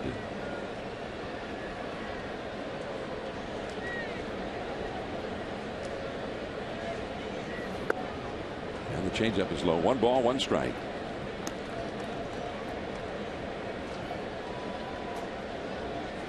Big inning for Cain, facing the heart of the lineup a third time. Crawford. 1 away. Well, time for our Togo's big play the Togo's way. Last night, Justin Maxwell had a catch up against the wall in foul territory in the first inning. Peralta was the guy that put the ball in play, and Maxwell coming over, using every bit of the field that he could and taking on the wall, and sends Peralta back to the dugout. And that was a big play. That was our Togo's big play. Togo's way. Yadier Molina has hit 2 singles to right in this one. 1 ball and I beg your pardon, called a strike. No balls and 1 strike. Have not seen many high strikes tonight. Mike Elred's been pretty much down around the knees. Duffy throwing a wet baseball, but he got it there. 2 down. You just see the confidence escalate as this game has worn on, as Matt Cain has gathered command of his mechanics. The Giants have to be ecstatic with what they're watching tonight. I mean, no comparison to his previous 4 starts when he struggled with his command.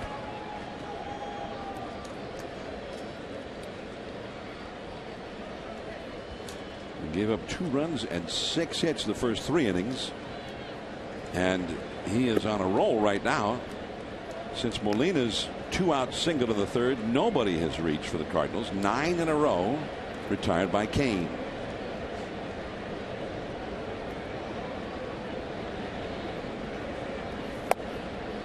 A ball and a strike to Mark Reynolds. Singled his first time, flied out deep to right center his next time. So many more pitches that he has thrown tonight have been between the knees of Andrew Susak. I mean, they've been to the target. In the last 4 starts, he has not been an easy guy to catch because he's been all over the place with his command.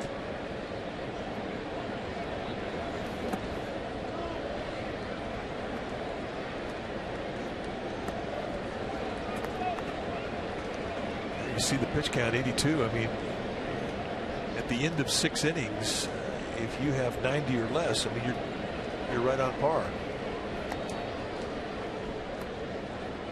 Dave Righetti, the Giants veteran pitching coach. You can bet. I mean, he lost some sleep trying to figure Cain out.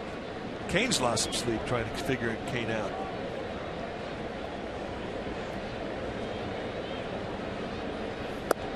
Good pitch right there. Reynolds was able to restrain himself, and now it is 3-1. Colton Wong, a left-handed hitter, is on deck. 2-2 the score. And it's a walk. First walk allowed by Cain in this game. So Colton Wong will come up.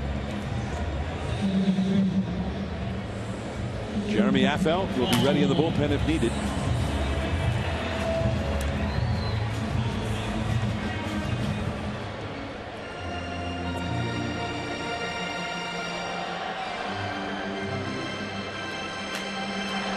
Each team with 2 runs and 6 hits. The Cardinals have the only home run, hit by the former Stanford star Stephen Piscotty. Fastball at the knees for a called strike. But it was all Cardinals the first 3 innings, and the Cardinals may wish that they had gotten more runs in that time. They certainly had opportunities. They had 6 hits in the first 3 innings. But Cain then kind of got locked in, and the Giants came from behind, scoring 1 in the 5th. Matt Cain knocked it in himself with a sacrifice fly, and another in the 6th inning. Brandon Crawford with a base hit to knock in Matt Duffy. 2-2, last of the 6th. Curveball off the outside.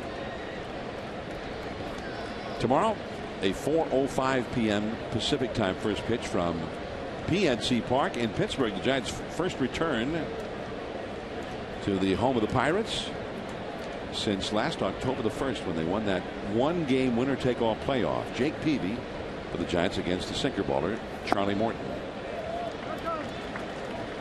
2-1 the count to Wong, and now Susac will run out to speak directly with Kane. After Wong, you've got the right-handed hitting rookie Tommy Pham, and then the left-handed hitting and very powerful Brandon Moss after him. 2-2.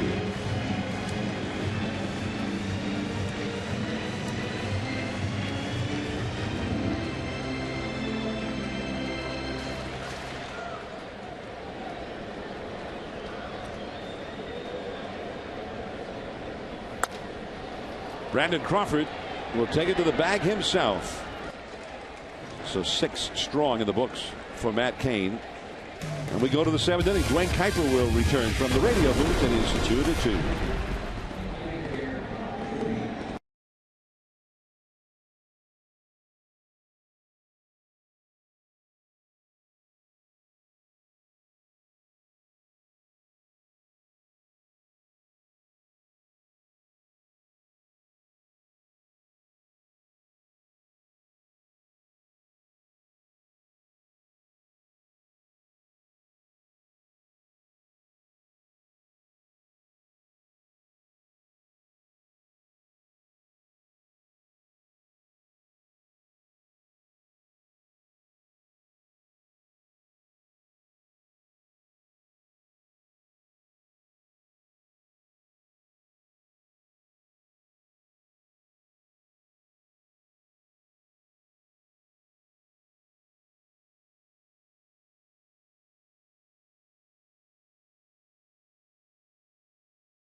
Those two, it has been a pitching duel between Jaime Garcia and Matt Cain.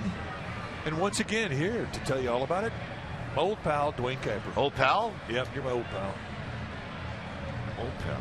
So I leave for 3 innings,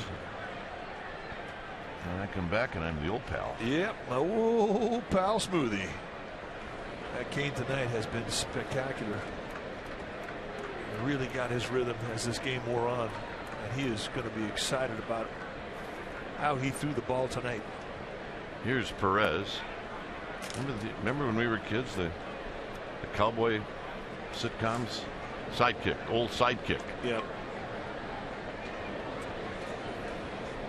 Perez is 0 for 1 with a walk. Taps this one foul. The Giants have gotten their leadoff hitter on the last 3 innings, and that has made a difference, a huge difference. Giants have Josh Osich throwing in their bullpen. Well, Ryan Lawless is on deck, so.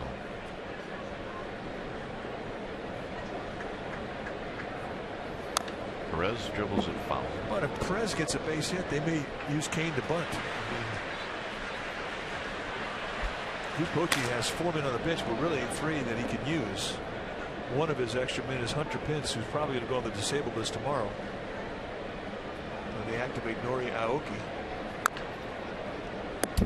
So with 3 moves, you might want to save one of your pinch hitters and allow Cain to bunt, who's an excellent bunter. Or you got Madison Bumgarner. You got the guy. You got the big fella. I should say you got a 4th guy on that bench. Bumgarner had a base hit, pinch hit last night. A one hopper to Perez.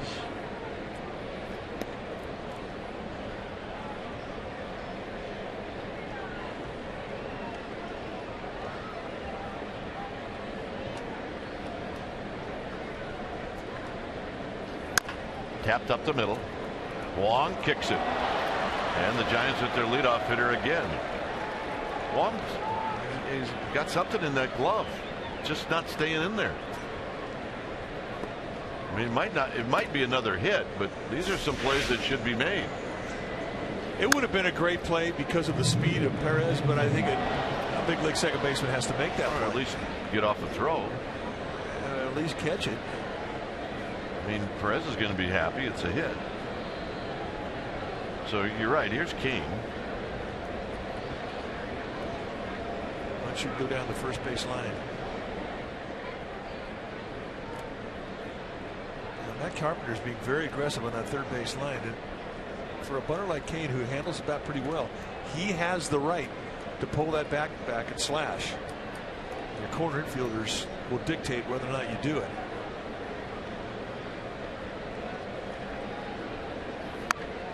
And the bunt. And a good bunt. Nicely done. I guess that's why you don't change your spikes, right?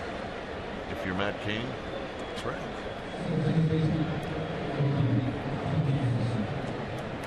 And Mike Matheny's coming out. So that's going to be it for Jaime Garcia.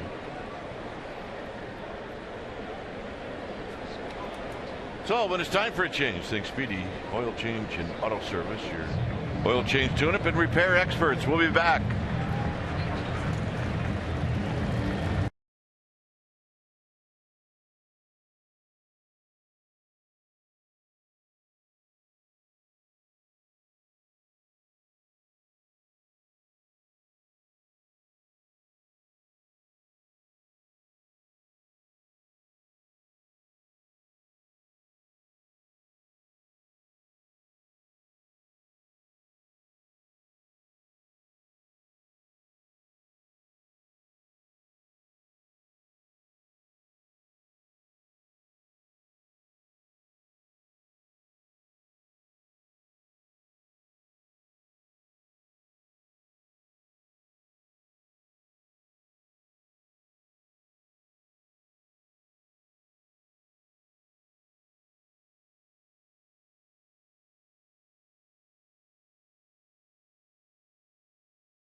The San Francisco Giants. It may not be reproduced or retransmitted in any form, and the accounts and descriptions of this game may not be disseminated without the express written consent of San Francisco Baseball Associates, LLC. Here at Busch Stadium, a 2-2 ball game. Giants do have the lead run in scoring position. And here's the Cardinals' new pitcher. Steve Cishek, the new pitcher for the Cardinals. 42nd time he's coming in the game this year. Started the season off with the Marlins. Came over to the Cardinals at the trade deadline. 2-6 with a 3.76 ERA. Started out the season as the closer for the Marlins. Hit on hard times. Went to the minor leagues to get his mechanics back. And he's throwing the ball better. You'll see a low 90s fastball from a sidearm delivery. He's got a sinker, a slider, and a changeup. And he throws hard. I mean, for a guy down around the side, a good velocity with some funkiness. So here's Kelby Tomlinson as he rolls this one just foul down the third base line. So Tomlinson 1 for 3, had an infield hit in the fourth. This is how close that was.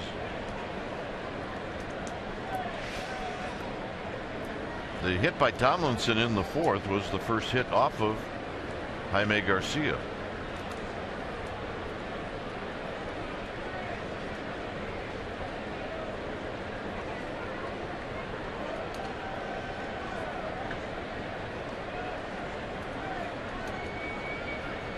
Fairly shallow in center is Pham.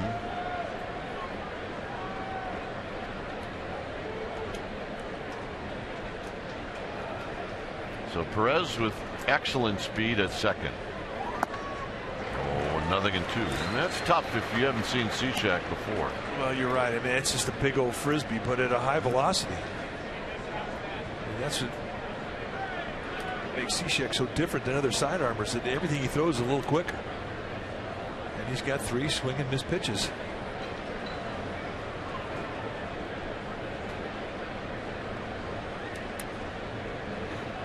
See if he throws it again. Well, he does, and that time Tomlinson had an easy take. It's 1-2. And usually you're not talking about sidearmers as swing and miss guys.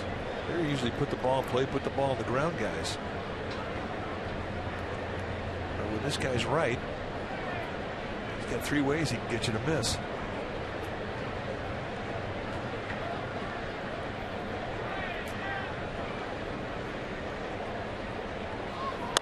Little poke job to right field, and this is trouble, and it's a base hit, and they're going to wave in Perez, and the throw is to another area code, and the Giants take the lead.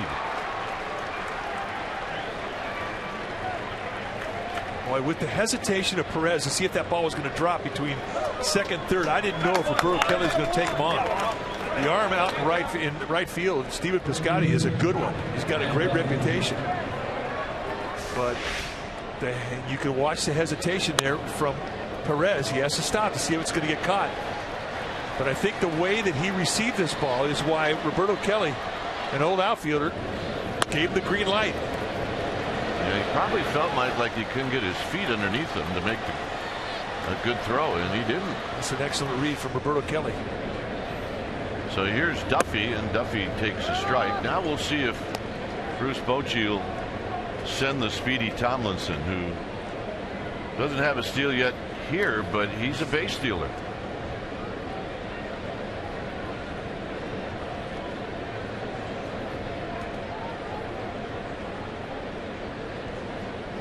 And a quick toss to first. Now, one thing about Cishek, I mean, he's long, he's lanky, and he takes a while to get rid of the ball. He will give you an opportunity, but even with a slow release, you got one of the best arms in baseball behind home plate with Yadier Molina. Not an easy guy to steal on.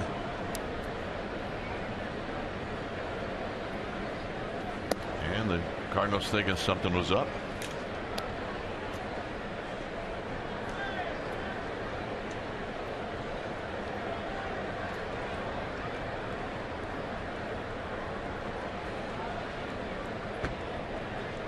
It's 1 ball and 1 strike. Duffy 1 for 3. Tomlinson thought about it, and an emergency swing by Duffy. Duffy swung at that like you'd think that maybe the hit and run was on. Well, he almost airmails the ball, dude.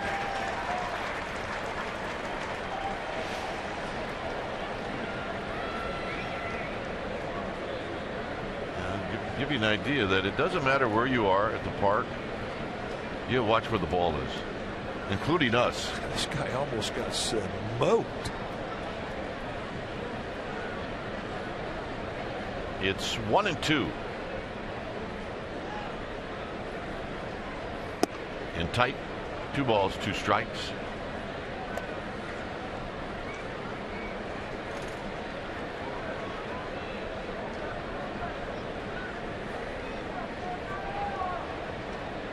Bell watching from the on-deck circle.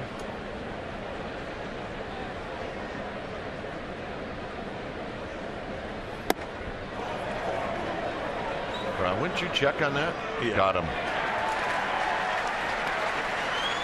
Yes, I would. And that is why. So with 2 outs, here's Brandon Belt.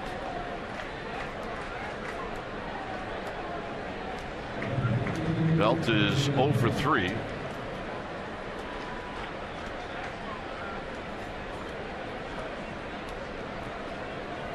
And now we'll see if, keep an eye on Tomlinson.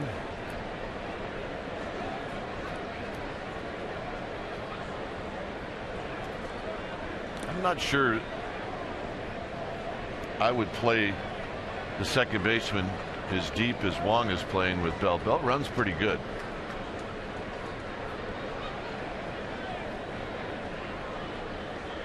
No overshift. Tomlinson goes, pitches outside from his knees. They got him. And that's going to end the inning. Giants take the lead. It's 3-2.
By your local Toyota dealer.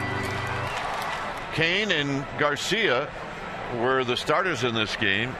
Garcia pretty steady the whole game. Kane really settled down and pitched well. Crawford's got a couple of hits and an RBI. Piscotty hit a home run, and he also had one taken away from him on a terrific play by Juan Perez, a play that you will see wherever you float around the channels tonight. When it's time for a change, think Speedy Oil Change and Auto Service, your oil change tune-up and repair experts. So Bruce Bochy going to the bullpen after 6 solid innings of Matt Cain, and he gives the ball to Josh Osich. 14th game that Josh Osich has been in. 1-0 with a 0.77 ERA. 12 strikeouts, 11 2/3. For Osich, you're going to see a fastball that goes mid to high 90s, more highs than mids. He's got a hard slider and a changeup. He has been the talk of the town, the start that he has had.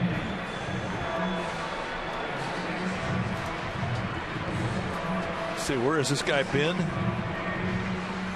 Well, he went through some really serious arm injuries early in his minor league career, and he fought through them.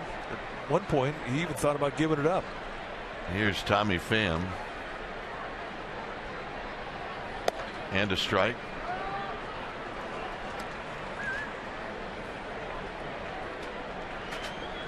Pham is struck out and he's flied out to right.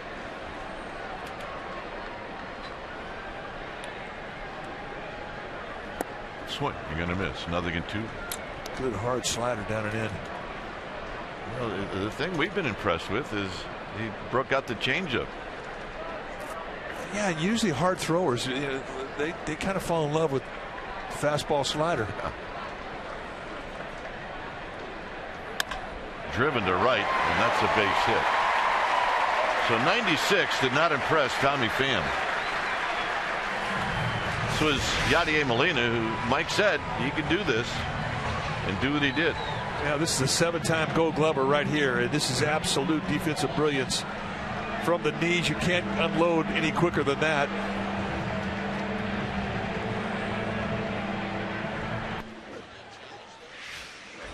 think they could have challenged that. Yeah, I do too. So here's Moss. Lefty against lefty. Pham with good speed. And Moss takes low. 1 ball and no strikes.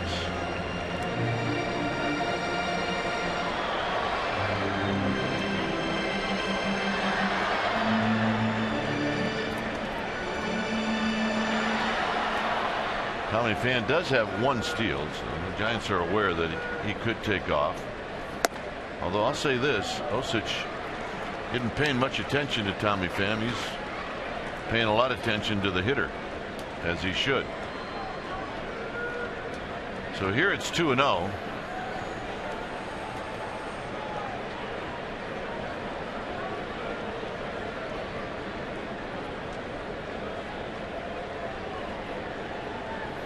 Swing, you're going to miss, and that's what power hitters do on 2-0. They let it fly. Now he was going to swing no matter where that fastball was. So Moss helping him out a bit, going out of the strike zone, chasing the 2-0.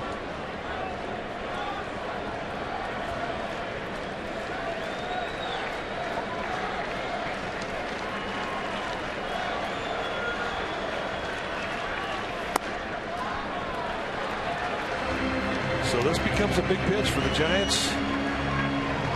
For Josh Osich. See, Borges is on deck.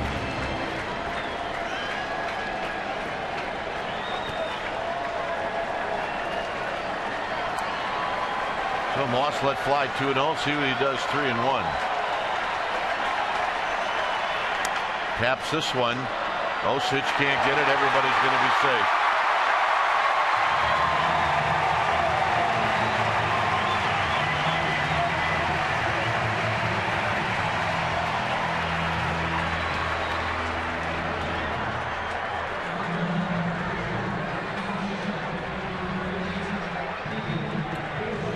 On the mound brought to you by Ring Central Business Communications made simple. So Dave Righetti going to come out and talk the situation. You're not going to take Osich out of the ballgame with Matt Carpenter on deck, the left-handed hitter. But they are going to talk about how they want to play this scenario, anticipating that Peter Borges is going to bunt. With a 13-man pitching staff for both clubs have 4 extra men on the bench, and both clubs have a dinged-up player on the bench. For the Giants, it's Hunter Pence, and for the Cardinals, it's Jason Hayward. And Hayward is the only left-handed option for Mike Matheny. We don't think we're going to see Hayward available tonight. So the 3 options are all right-handed, one of which is Peter Borges. Now Borges is probably going to bunt. And with Borges bunting, you better be quick because he can fly. And he got good speed at second, pretty good speed at first. And here's the swing and bunt.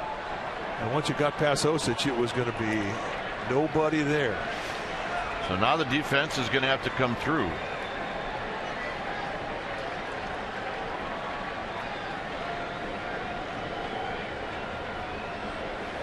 And the bunt. Duffy has it. And they get the out. So Borges does his job.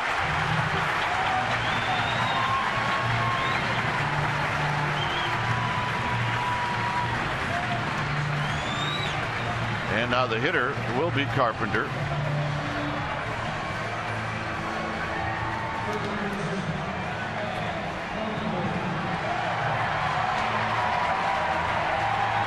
So the runner at third is Tommy Pham, so he runs pretty good.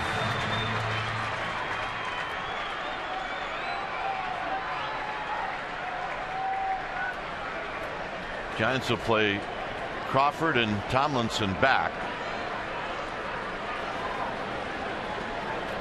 Carpenter, a great hitter, no doubt, and he's been hot, but he does strike out. He's got 96 strikeouts on the year.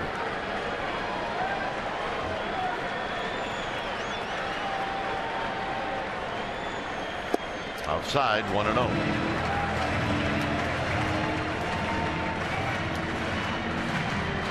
Does not have to give into him. He can stay on a corner. He can stay nasty. He's got an open base, and walking him is not the end of the world.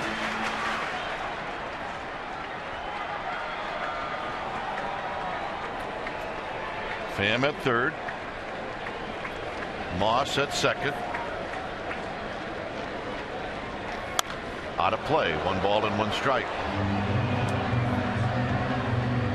So an off-speed pitch up to Carpenter.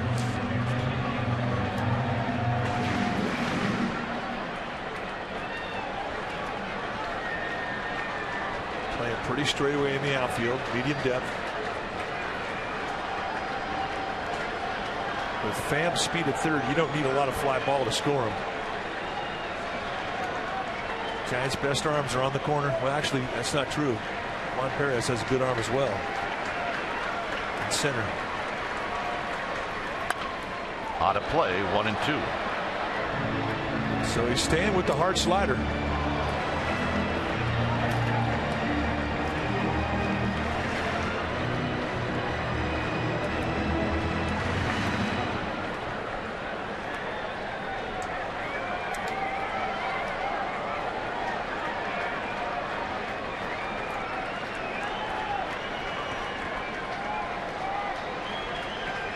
So Carpenter out of the box. Susek wants to talk to his old college buddy.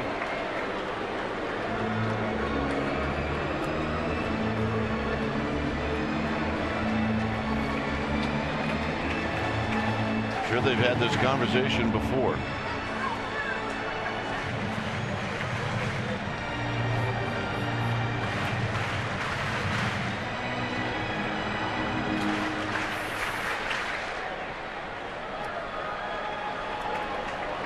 It's 1 ball and 2 strikes. Now the Giants are going to pull the infield in, not all the way, but halfway.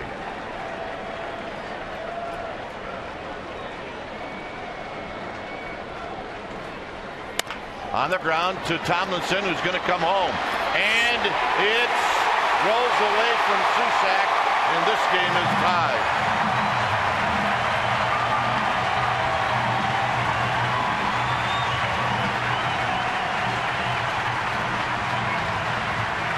It'll be a fielder's choice and an RBI.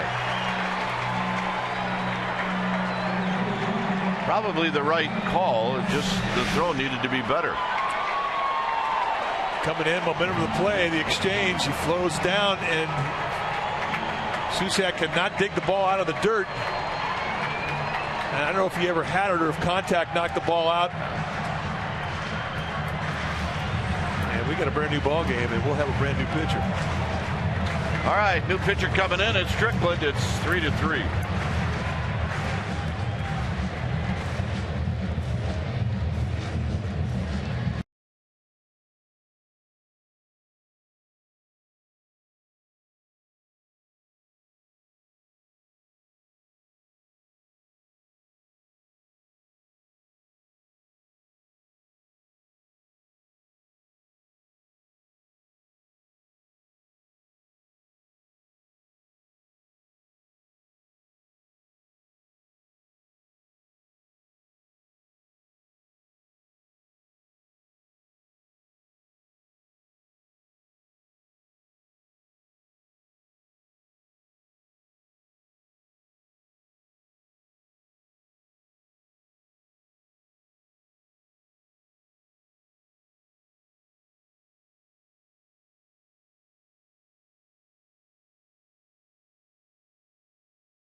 The Friday night game is at 7:15. 2-day game, Saturday and Sunday. Get your tickets at sfgiants.com/tickets. So here's Stephen Piscotty, who now has a chance to give the Cardinals the lead. New pitcher now for the Giants will be Hunter Strickland. 36th time that he has come in. 2-2 with a 1.75 ERA.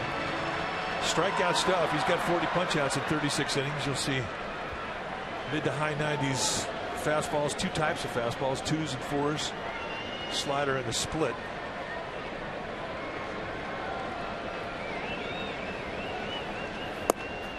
And a strike. 97-mile-an-hour paint right there, outside corner of the knees.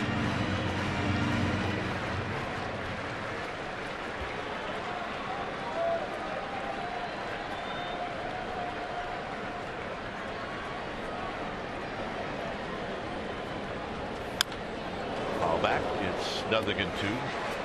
Hit a home run off of Matt Cain in the third inning. Just a get it in first pitch breaking ball, and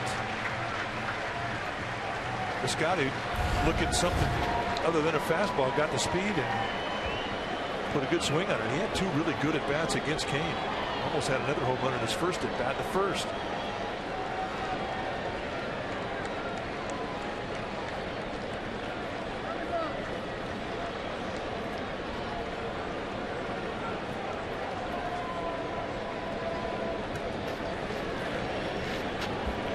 It's 0-2.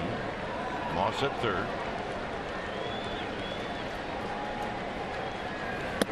High, 1-2. Elevate the fastball. 3 pitches, 3 fastballs. They have not thrown that slider or the split at him. They'll throw more splits to lefties, more sliders to righties.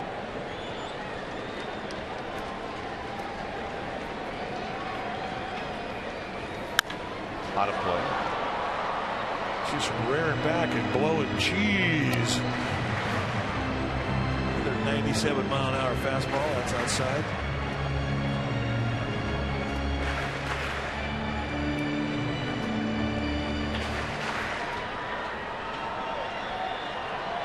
Pitching for the strikeout. Strickland not really a ground ball guy. More of a fly ball strikeout pitcher.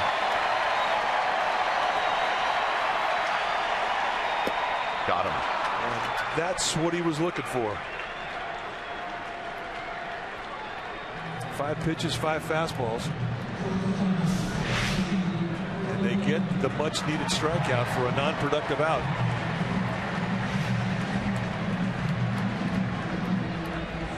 So here's Peralta, so you're not out of the woods yet.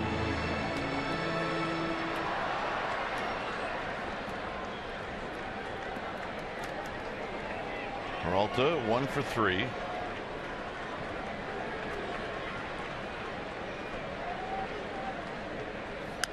Fouls it back. He was sitting on it. And he's up there looking at 5 pitches that Hunter Strickland threw to Piscotty, and every one of them was a fastball 97 miles an hour. So you know what he was looking for.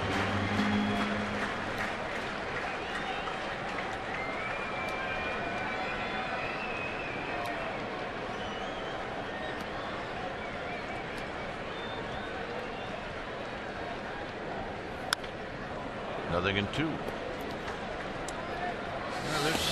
There's some old National League guys thinking, you know, this is old National League baseball right here. It's just country hard right now. 7 pitches, 7 hard fastballs. Maybe Mr. Mays, maybe Mr. McCovey.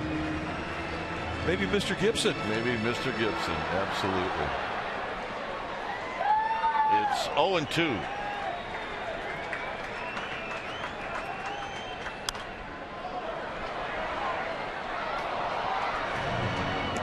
Right now, Susac doesn't even have to put down a sign. No. Grip and rip.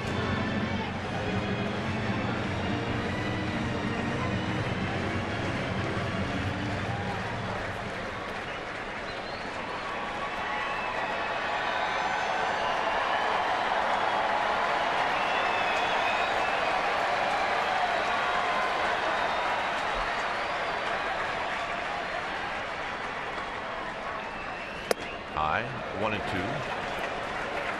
Trying to elevate. They still haven't gone to the inside corner on him. They have gone any place else other than the outside target. It's been up out of the strike zone. What does the catcher do playing first in between pitches? Squats. Just to stay in shape. 1-2 to Peralta.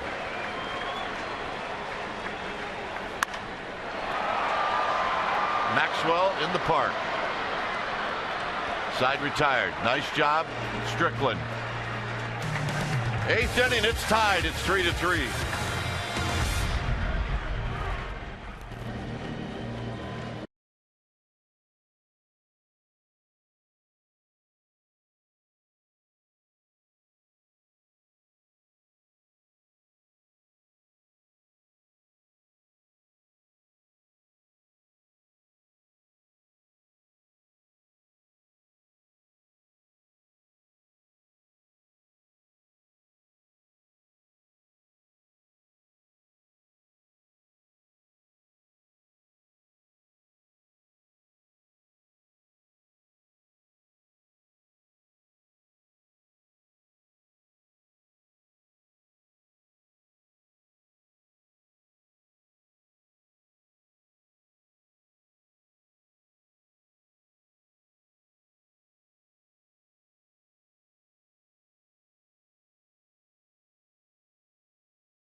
That's right. It'll be the Giants and the Pirates.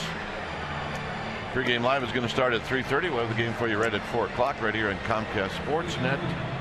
Bay Area Giants and Pirates. See, all three of the first games are on Comcast Sportsnet. Here it's a 3-3 ball game. When it's time for a change, think Speedy Oil Change and Auto Service, your oil change tune-up and repair experts. Now on the hill is Kevin Sechrist. For Kevin Sechrist, 60th game that he has been in. Been one of the setup guys, late inning guys, and now you see why. 66 strikeouts at 54 2/3 innings. Going to see a mid to high 90s fastball, the hard slider, and a changeup. Good arm. 4-0 with a 1.48 ERA. And the hitter is going to be Belt. Belt was at the plate when Tomlinson was thrown out trying to steal. So here's Belt.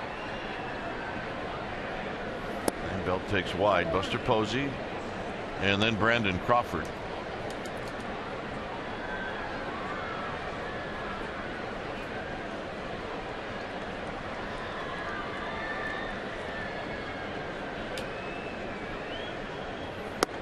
There's a strike that hits the outside corner to even the count.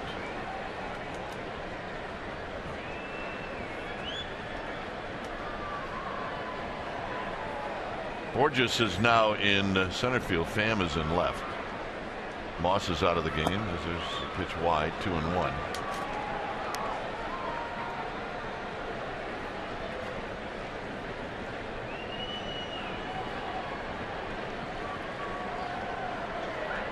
Two balls and a strike.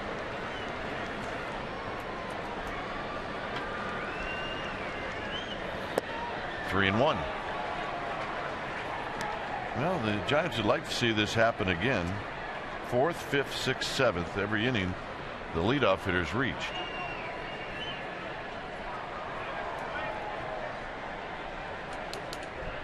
See what Belt does here. 3-1. Drives it foul. 3-2. Pretty good 3-1 pitch right there, location wise, at 93 from Sechrist. You make pitches like that behind the count, you can see why the guy's having a good year.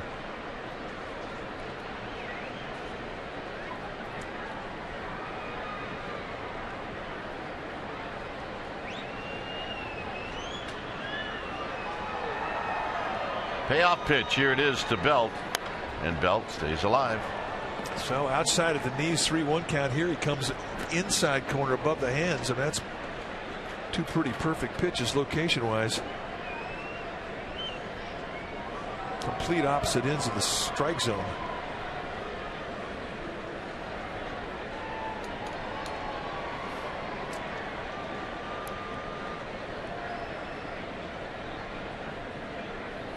Got him on a foul straight back. It remains 3-2. Good battle right here.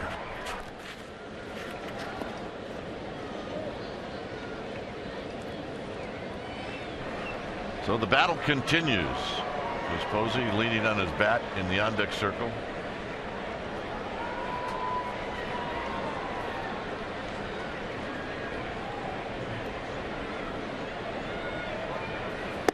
And the walk. That's a tough take right there. That's a great at bat. I don't care who you are. That's a tough take. So close to the strike zone. Especially one at eye level. Remember last night he had a couple of at bats where he got rung up with really calls that were not favorable to a pitcher or to a hitter. I think the word I used was terrible. Yeah, they were bad. But hey, Giants get leadoff runner on for Posey. Buster singled in the 6th. He's 1 for 3. He's hit 2 balls to the warning track.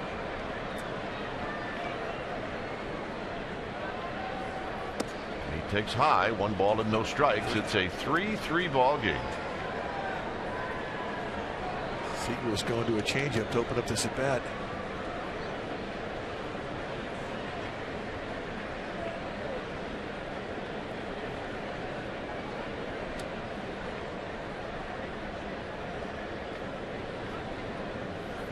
Foul back.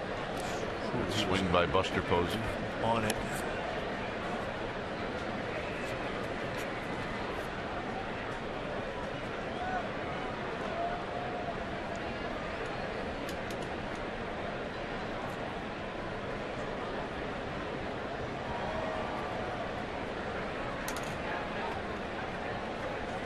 One and one to Buster Posey. Belt with his lead at first.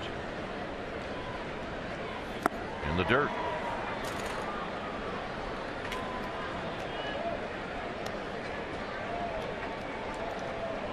Buster takes a little walk outside the batter's box.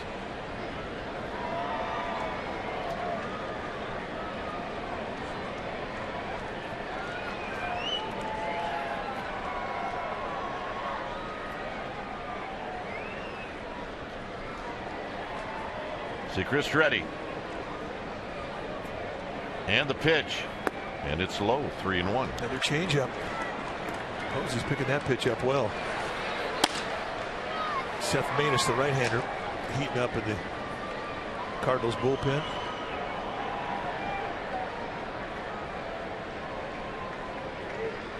See if Buster Posey leans on one here. 3-1. If he likes it.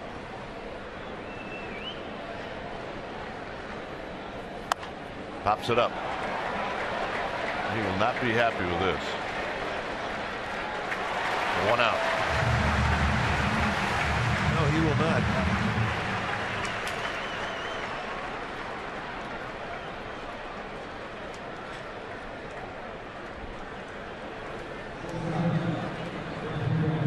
So here's Crawford.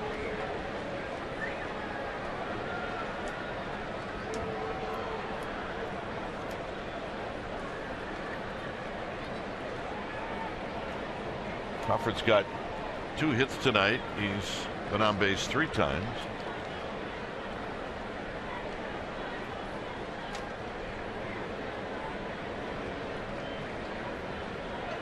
And they'll check on Belt. Throw over called by the bench. Seagrist is not quick out of the stretch at all. I mean, he has to rely on deception to keep a guy close. But Belt, who can steal a base, I don't know if Bruce Bochy's going to turn him loose against Yadier Molina, Cardinals catcher.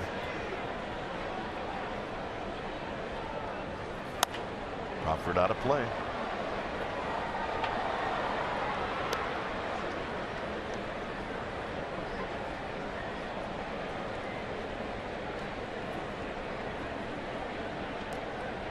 Cardinals move Tommy Pham, the left fielder, out of straightaway positioning and left towards the line about 6 steps. So they do think if Crawford puts the ball in the air, he's going to go that side of the field.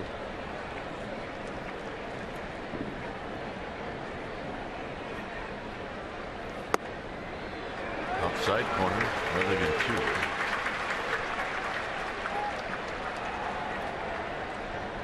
2. Paint, absolute paint. Outside corner to knees. And I don't think he was looking fastball there. I think he was sitting on a breaking ball.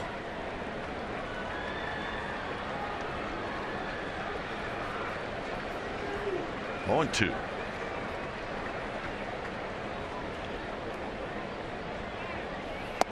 Outside 1 and 2.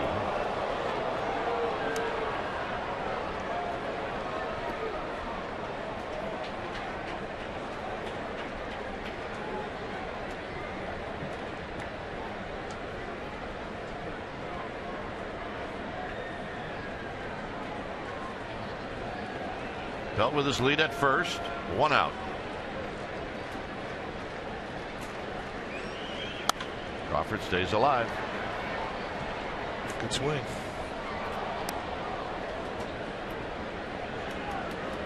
Not fooled on that breaking ball speed-wise.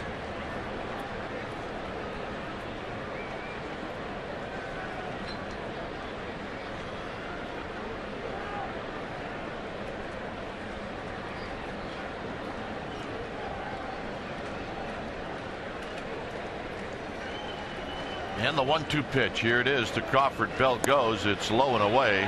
And Belt is going to steal it. And Peralta got dinged somehow. I think he may have got spiked on the foot. So the slow delivery from Segris just too inviting for Bruce Bochy, and they turned him loose. And Belt had a nice jump. I mean, that's a big 90 feet right there.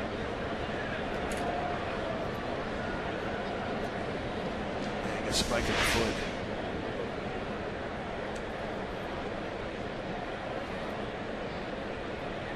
Yeah, you run those cleats right over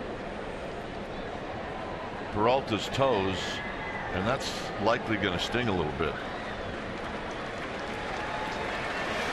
Yeah, those are size 15s coming at you.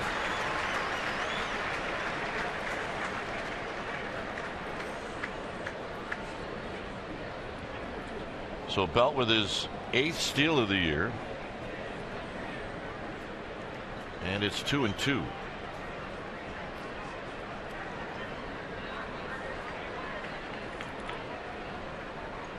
Completely changes the whole at bat too.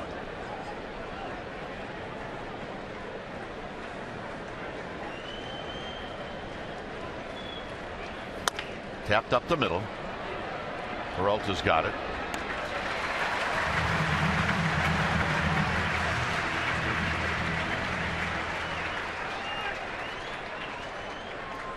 One thing the Giants or the Cardinals have done is with runners on, I mean, they shut it down. With runners on, runners are hitting .215 against their staff. With runners in scoring position, 194, and with 2 outs, teams hitting 173, and the number 2 teams are behind them, and you can see how far behind they are of the Cardinals, and that's Derek Lilliquist, the pitching coach, responsible for putting this staff together, maintaining him. He's done a nice job here. So here's Susac with Belt now at third.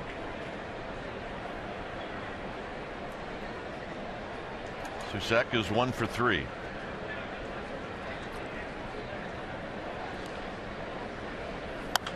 Foul back, so the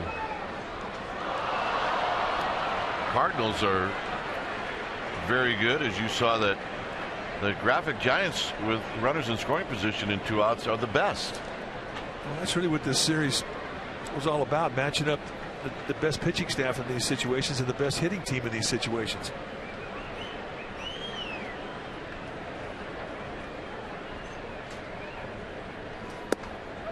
Just outside to Susac.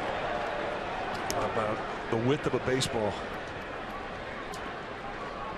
I don't know if I take that pitch again at a 2-strike count. That's how close it was.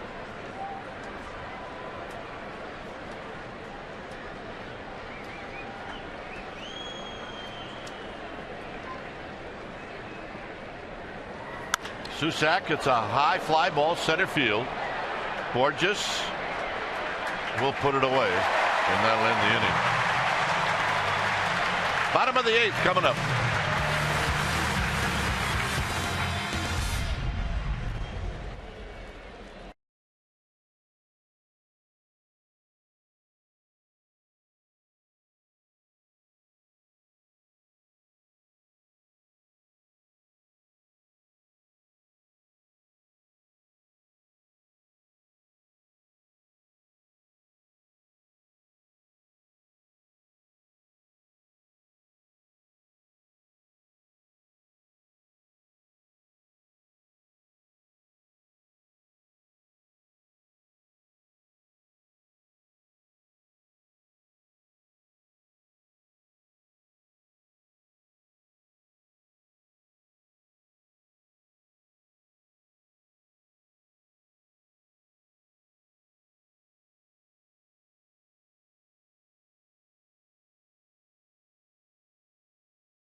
Live highlights, reaction, and analysis, and it's all coming right up right after the game.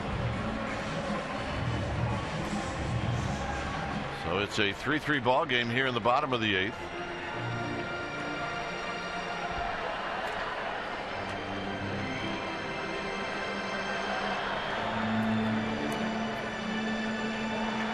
Molina's going to lead things off.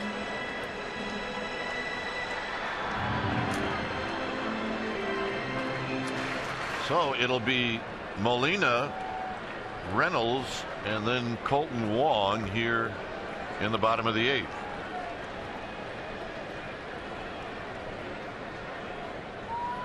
And the first pitch is a called strike at the knees, and it's 0-1. And there's that slider we were talking about. We told you had it.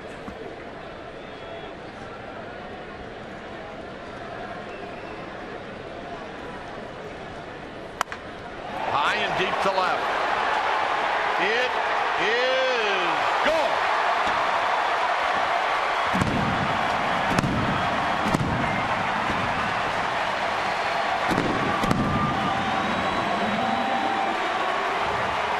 His second home run in the series, and it's 4-3. Fourth home run of the year.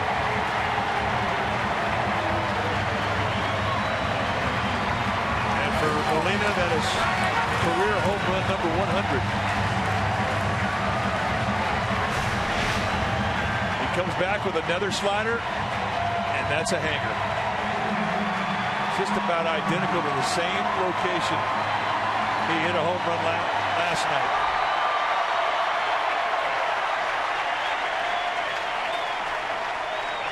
I guess in game 1 of the series, rather.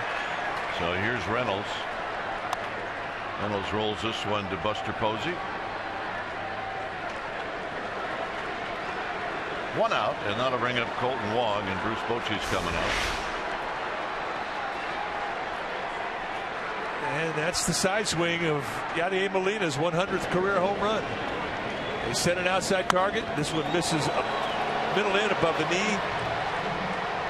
And that hurts.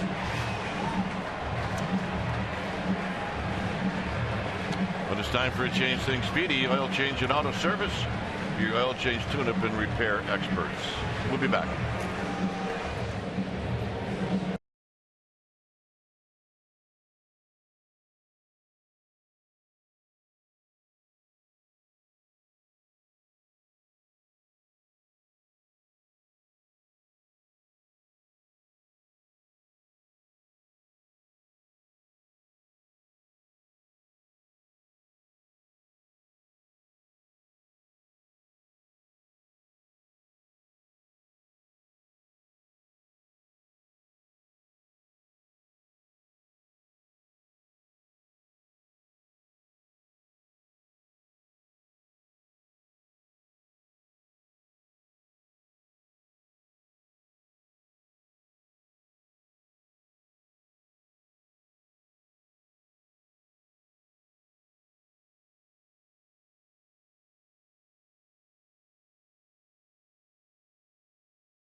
with Murph and Mack on KMBR 680, the sports leader.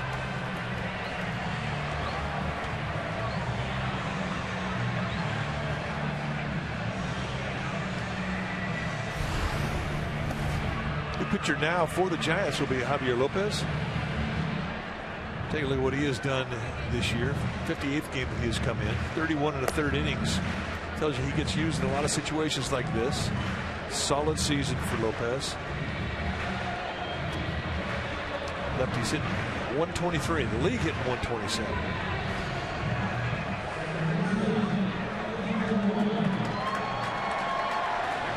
So here's Colton Wong.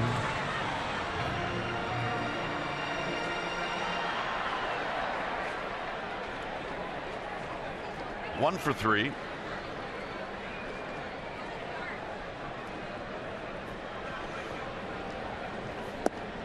And a strike, and it's no balls and one strike.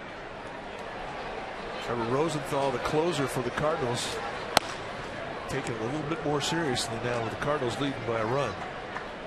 He will pitch the ninth.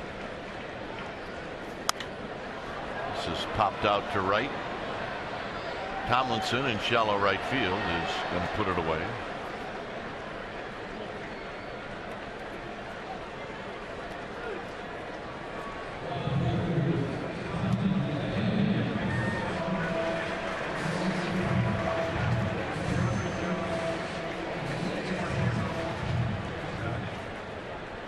So here's Tommy Pham. Pham on an 0-2 pitch in the seventh lined a single into right field and eventually scored the tying run. Here he takes a strike and it's 0-1.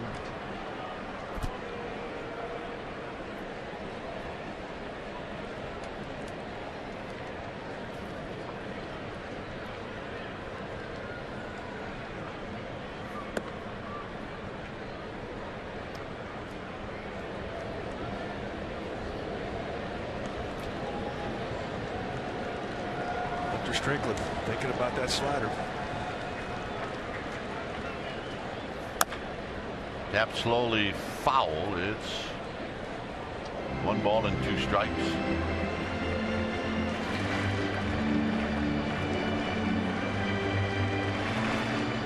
Pham's got pretty good power. I mean, he had a season in the minor leagues where he had 18 home runs last year.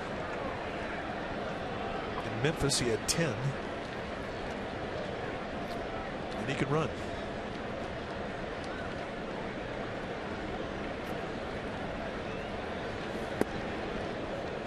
2-2.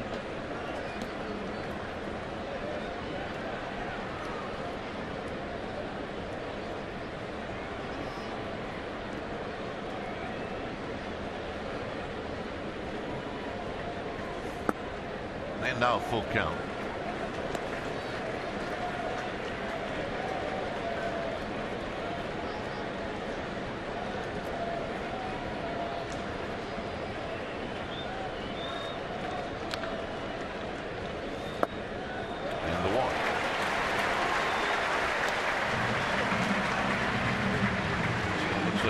She's getting out of his chair.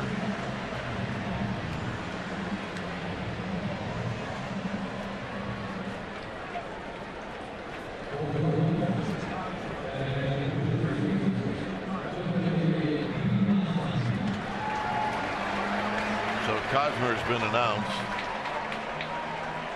Pete Cosma and Bruce Bochy's coming out. 4-3 Cardinals. We'll be back.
at 8 on Comcast Sportsnet Bay Area. Ahmed Fareed is going to be the host. You'll see John Lund from 95.7. You get Steve Berman, the Bay Area sports guy, and JT Service, the co-founder of the Giant Braves. Check it all out tonight. It's a 4-3 lead with Tommy Pham at first, and the hitter is Pete Kozma. So, with Kozma being a right-hander, it means Bruce Bochy's going to go to a right-hander from his bullpen, and that would be George Cantos, 56th at the time. But Cantos has come in 2-1 with a 1.88 ERA. Cantos a good solid season. Low 90s fastball, 2 types of movement, hard slider, changeup. Slider, the #1 specialty pitch. And we're seeing a Jason Hayward sighting.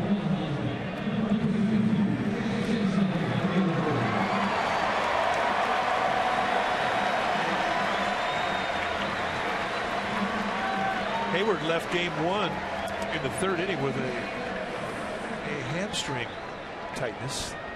Wasn't severe enough to put him on the disabled list, but we were told we probably wouldn't see him, but hey, here he is.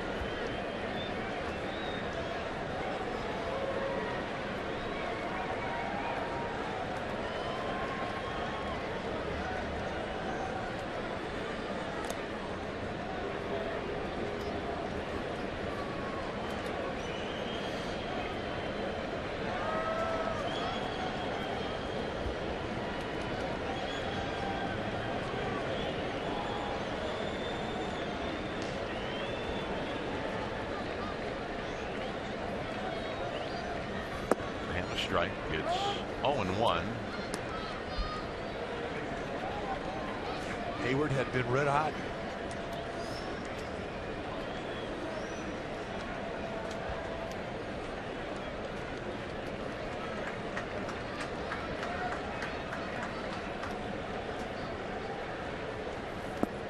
And that pitch is down low.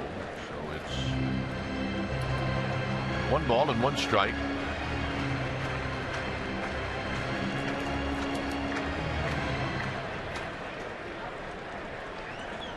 Hayward, a tall hitter, 6'5". He likes to get extended.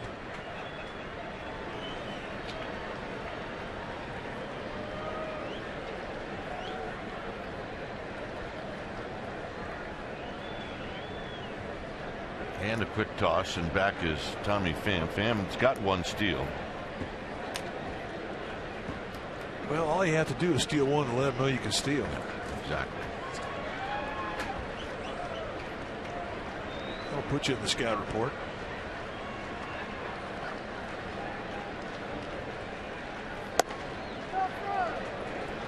No swing on the appeal to Hunter Wendelstedt. 2 balls and 1 strike.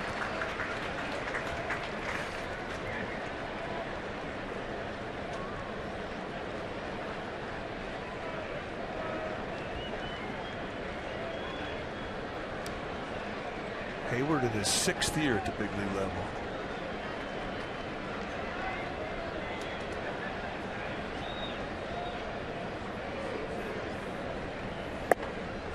His rookie year, same as Buster Posey's. Both were in the 2010 postseason.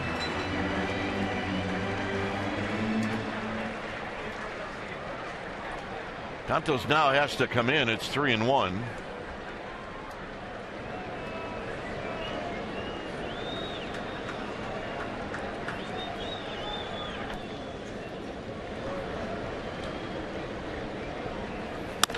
On the ground to Tomlinson. That's going to end the inning. So the Giants are going to go to the 9th. Now they need a run to tie. They need 2 to take the lead. It's 4-3 Cardinals.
We think Matt Cain is worthy of that distinction tonight. He was fantastic. And the mechanical changes he made on the side, throwing between starts, really were apparent tonight. The way that he moved the ball around. He had a good changeup. He had a good slider, good curveball. He had a good fastball. He spotted it up. And he even had an RBI. He is our player of the game, brought to you by Honda.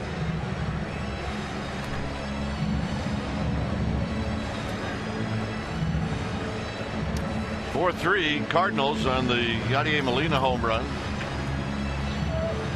When it's time for a change, think Speedy Oil Change and Auto Service, your oil change, tune-up, and repair experts. So Trevor Rosenthal comes in, 37 saves out of 39 chances on the year. Tells you all you need to know about this guy. 61 strikeouts and 55 in the third. He throws hard, mid to high 90s, and occasionally he'll break 100. Primarily a fastball changeup guy. He's got a curveball and a slider, but lots of stuff. And Blanco takes a strike.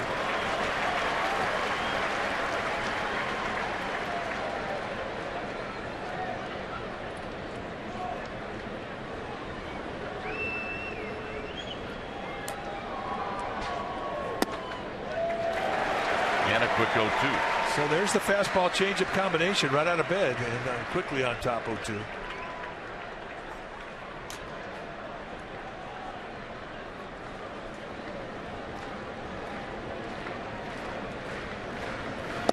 Got him. Fastball, changeup, fastball. And at that velocity, that is a wicked combination.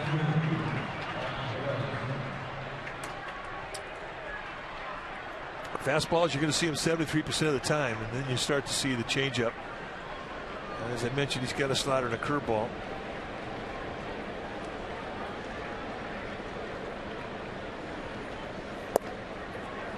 So here's Juan Perez.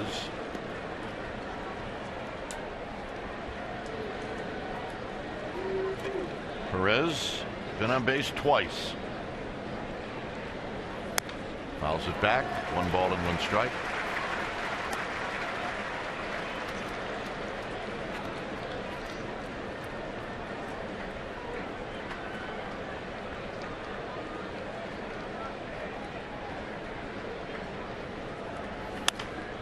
Little pop-up, going to be chased down by Reynolds. 2 outs.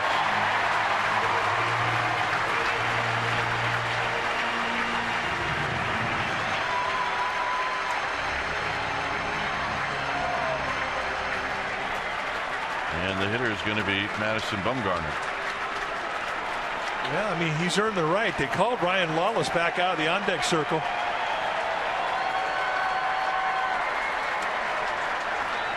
I know one thing about Bumgarner. I don't care how hard of a fastball a guy has. He can hit a fastball. I don't know if they're going to give into him to the fastball, but there's Bochy going, hey, after last night's at bat, he had a pinch hit. He's been swinging the bat well. He's got power. Why not?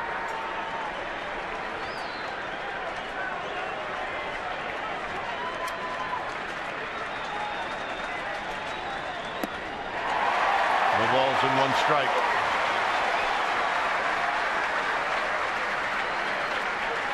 .98, and he got him to chase up.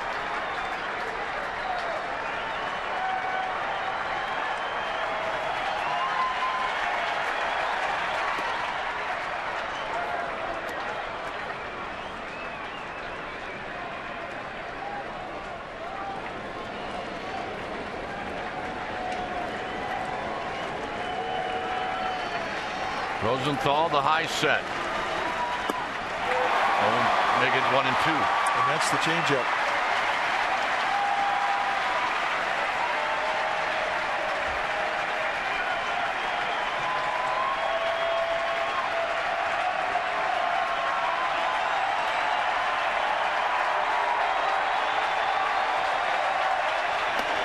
Got him, and that's the ball game.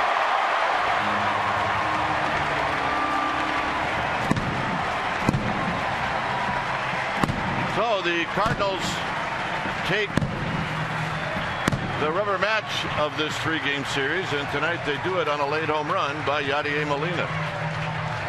Well, 3 hard-fought, well-played ball games. It's Cardinal-Giants baseball, and unfortunately for the Giants, one mistake really cost them, and that was a hanging slider that allowed Yadier Molina to hit home run number 100, and that was the difference maker. Final score: Cardinals 4, Giants 3. Stay tuned. Esurance Giants post-game live. That's going to start right now.